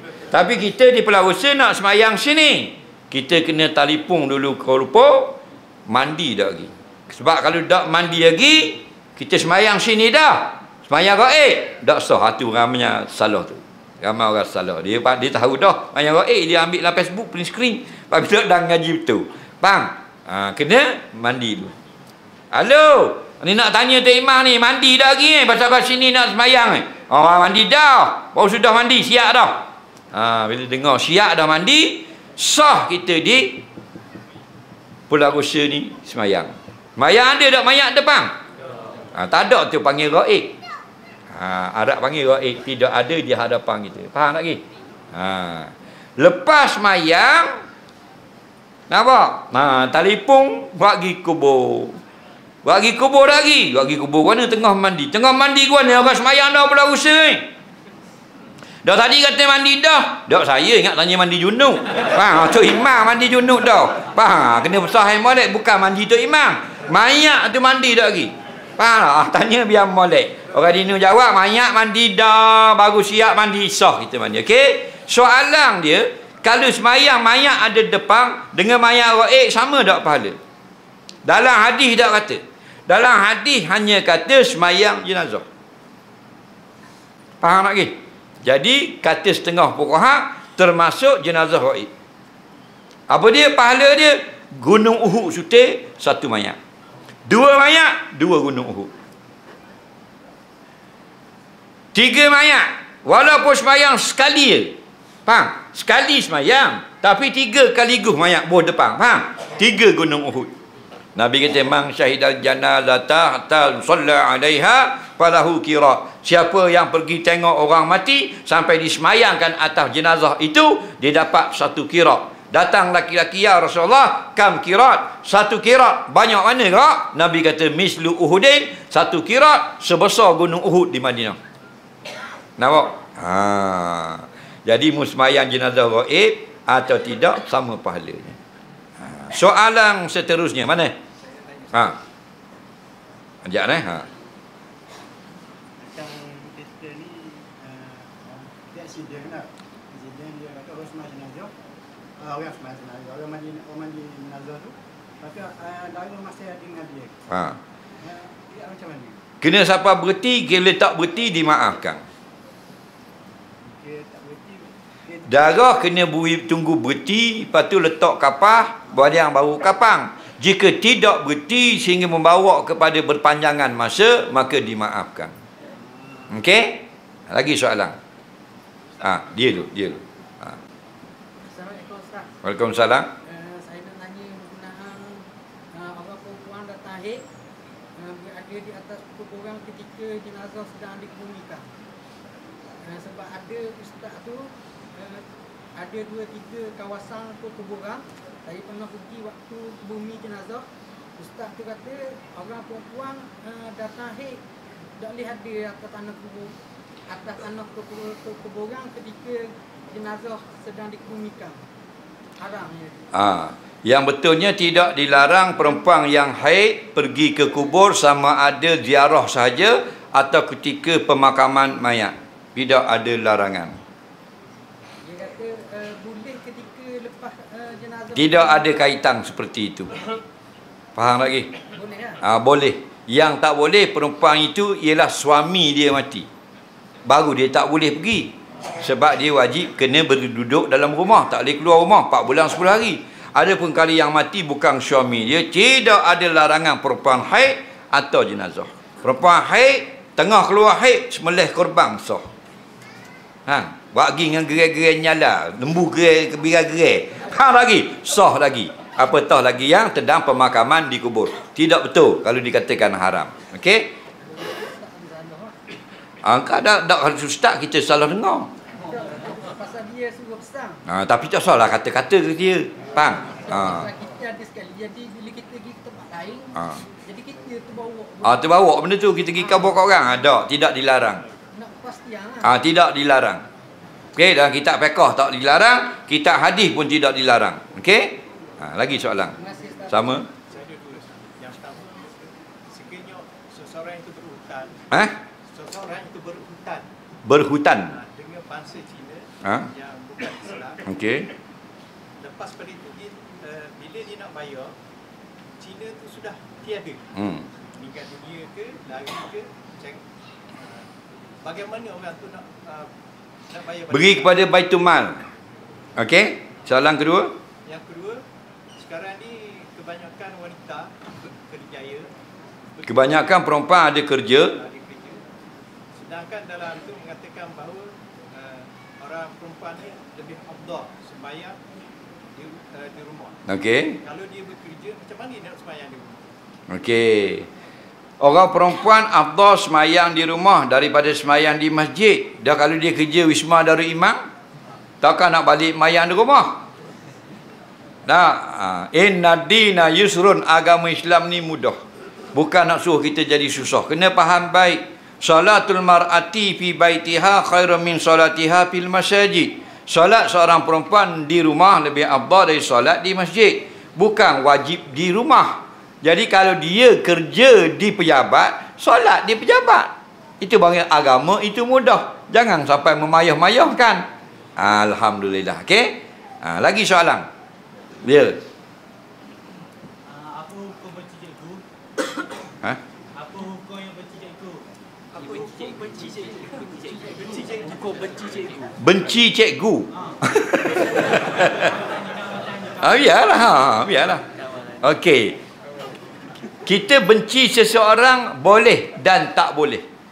Apa yang boleh? Kerana Allah. Contohnya, kemungkaran itu dilakukan oleh cikgu. Maka man ra'a minkum munkara falyughayyir. Benda yang tak betul, taklah kamu ubah. Fa illam yastati' fa bilisani. Tak mampu ubah dengan kuasa kerana kamu hanya murid, gunakan ayat, gunakan perkataan dan tulisan. Tak mampu tulis surat pada cikgu yang melakukan maksiat mungkar, fa biqalbi. Marah, benci dalam hati. Okey, dalam Islam kita boleh benci dan suka seseorang, tapi biar kerana Allah. Suka kepada seseorang kerana Allah, benci kepada si fulan kerana Allah. Kita buat baik kepada seseorang kerana Allah, kita bunuh seseorang kerana Allah. Boleh? Bunuh orang pun boleh. Boleh? Dalam perang Badar, tentera Islam ada tak bunuh tentera kafir? Ada. Mereka guna pedang betul ke atau beli kat kedai 2 ya? Pedang betul, bukan pedang bunyi pek tu. Faham? Siapa putus kepala musuh. Faham? Kenapa mereka membunuh dalam peperangan? Kerana perintah Allah. Faham? Waqatiluhum, dalam kamu perangi mereka itu. Faham? Jadi kalau kerana Allah boleh. Sayang seseorang kerana Allah boleh. Benci seseorang kerana Allah boleh. Yang tak boleh, kita benci kerana nafsu. Okey? Lagi soalan. Adik, cek.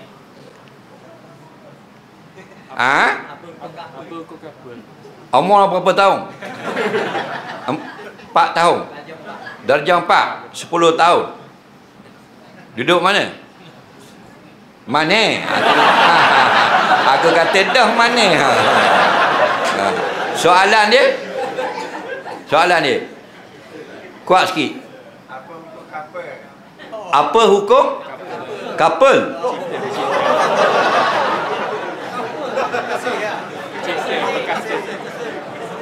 Kamu nanya.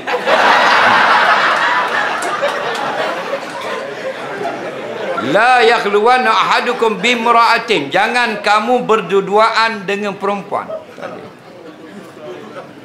Faham? Biarlah dia tolong kabur ke kawan-kawan. Ingat dek? Kita tak boleh berduaan dengan perempuan bukan mahram. Faham? Tak boleh. Melainkan ada orang ramai. Jadi couple apa makna? Berdua-duaan. Berduaan pergi ke pantai, berduaan pergi ke pustakaan, berduaan pergi ke tepi sungai, berduaan pergi ke pasar raya. Itu panggil couple. Faham? Kalau tidak berjumpa, orang tak panggil couple. Sekadar berkenalan, tak jumpa, itu bukan couple. Nampak? Kalau couple maknanya jom kita pergi KTCC berdua. Haram hukumnya. Illa ma'azi mahram. Melainkan ada mahram. Baca orang tanya saya, boleh tak bawa awek naik motor? Boleh. Rezek. Ayah duduk tengah. Dia tidak jadi. Sebab kalau berdua saja, wa kana syaitan salisan. Jadilah syaitan orang yang ketiga. Faham? Orang puan ada sebelah kita, kita nak kahwin dengan dia. Duduk dalam gelap, biar sungai, biar laut, biar drobrisnya, ombak tegung kergang, hujan lebat, ekor nombor 10. Faham lagi? Biasanya kita pegang tangan ke, kita baca Yasin. Faham lagi? Pegang tangan, syaitan kata, betul tak? Wa kana syaitan salisahuma. Jadilah syaitan menyuruh berbuat yang Tuhan marah. Okey, adik tolong khabar, tolong sampaikan, berkapal dalam Islam haram. Jangan ikut cara orang kafir, laknatullah. Itu cara orang tak beriman dengan Allah, bukan cara orang Islam, berdua-duaan tanpa nikah. Soalan seterusnya. Adik, baju merah. Saya Buat Grab. tu balik dengan soalan couple tadi. Kalau customer tu perempuan seorang, waktu tengah malam, boleh ke saya terima order? Okey, kalau dapat tiba-tiba perempuan, kalau mengundang fitnah tak boleh.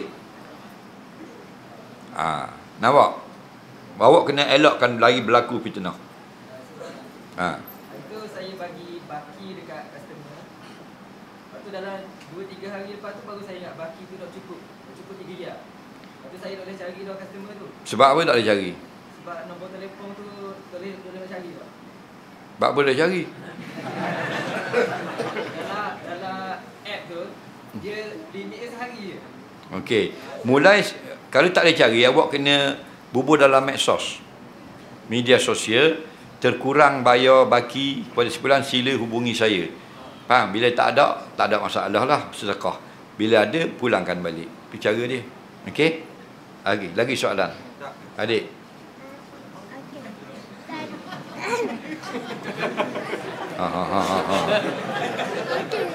Gajah terbang tinggal apa? Gajah terbang tinggal apa? Gajah terbang tinggal apa? Gajah terbang.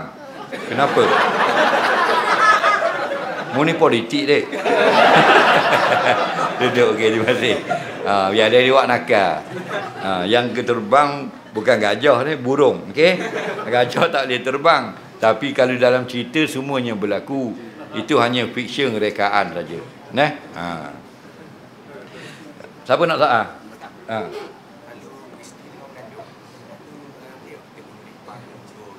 Isteri sedang hamil, sedang pregnant, sedang mengandung. Okey? Boleh tak ada lipang, benda-benda berbisa, suami bunuh? Jawabnya boleh. Ramai orang salah faham, dia kata tak boleh. Yang dilarang ialah menganiaya binatang. Faham lagi? Sama ada isteri sedang hamil atau tidak. Diharamkan aniaya binatang. Lebih-lebih lagi jika isteri sedang hamil. Takut terbayar cash dengan kezaliman kita itu. Nampak? Jadi kena faham. Tapi kalau yang disuruh syarak tak apa.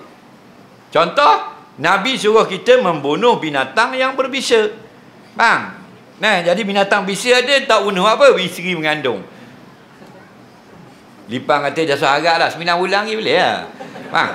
Kita kena tunggu 9 bulan, lipang tak ada. Faham? Ada, hukumnya boleh. Dia kerja ngai khisi. Tapi orang kata isteri mengandung tak boleh, sakit ikan kena mulut dia. Dia pun tak ngai 9 bulan. Minta IP3. Faham? Itu semua salah pandangan mereka. Faham? Yang tak boleh ialah kita dilarang menganiaya binatang. Adapun membunuh binatang berbisa, Nabi suruh. Bahkan Nabi suruh kita bunuh binatang berbisa dalam semayang. Nabi kata bunuh 2 yang hitam ketika solat. Apa dua yang hitam? Yang pertama ular, yang kedua lagu Still Loving You. Kenapa? Kumpulan scorpion. Faham? Dalam semayang tu imam tengah semayang, mari lipang, pau katok. Dalam mazhab lain tak batal kalau 3 kali turut-turut. Dalam mazhab Syafi'i tak boleh 3 kali turut-turut. Faham lagi? Lagi soalan.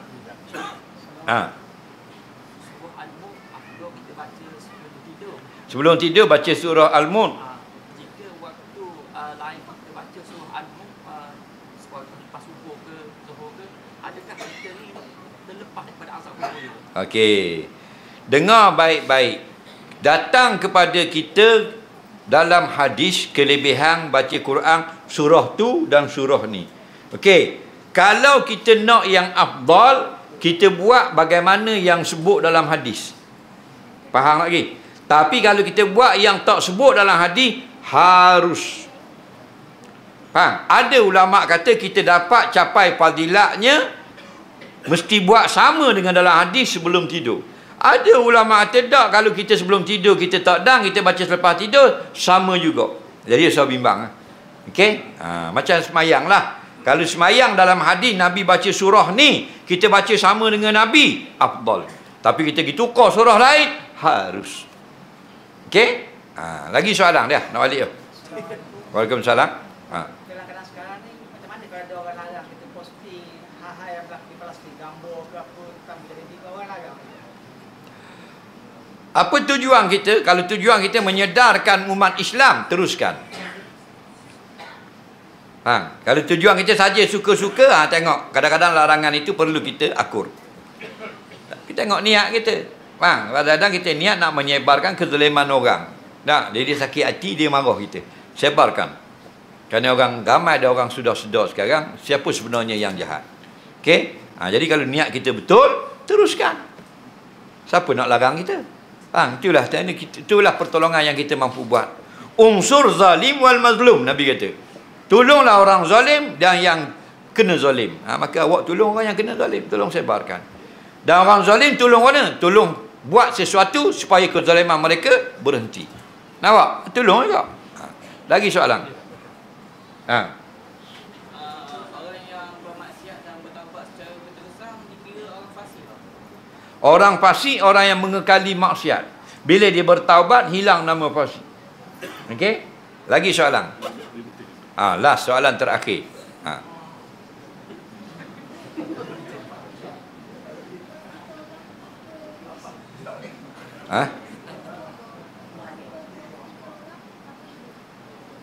Makan budu apa? Tak dengar.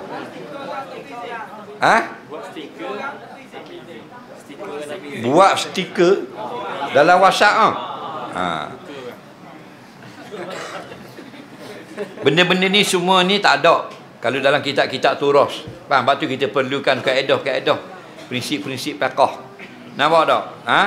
Yang pertama, ad-dararu yuzalu, kemudaratan itu adalah kita elokkan. Ada mudarat tak kita buat? Kalau ada mudarat tak boleh.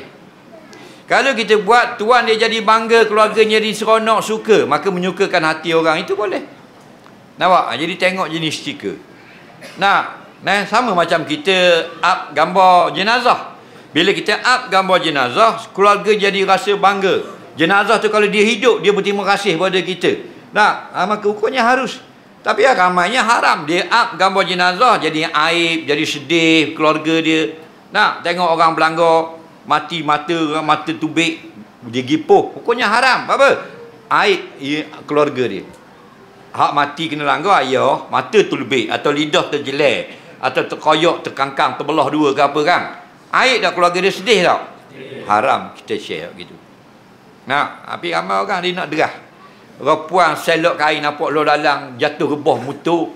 Dak mati dia ambil gambar, post, share. Dia orang dulu sekali. Kalau gambar kakak dia share.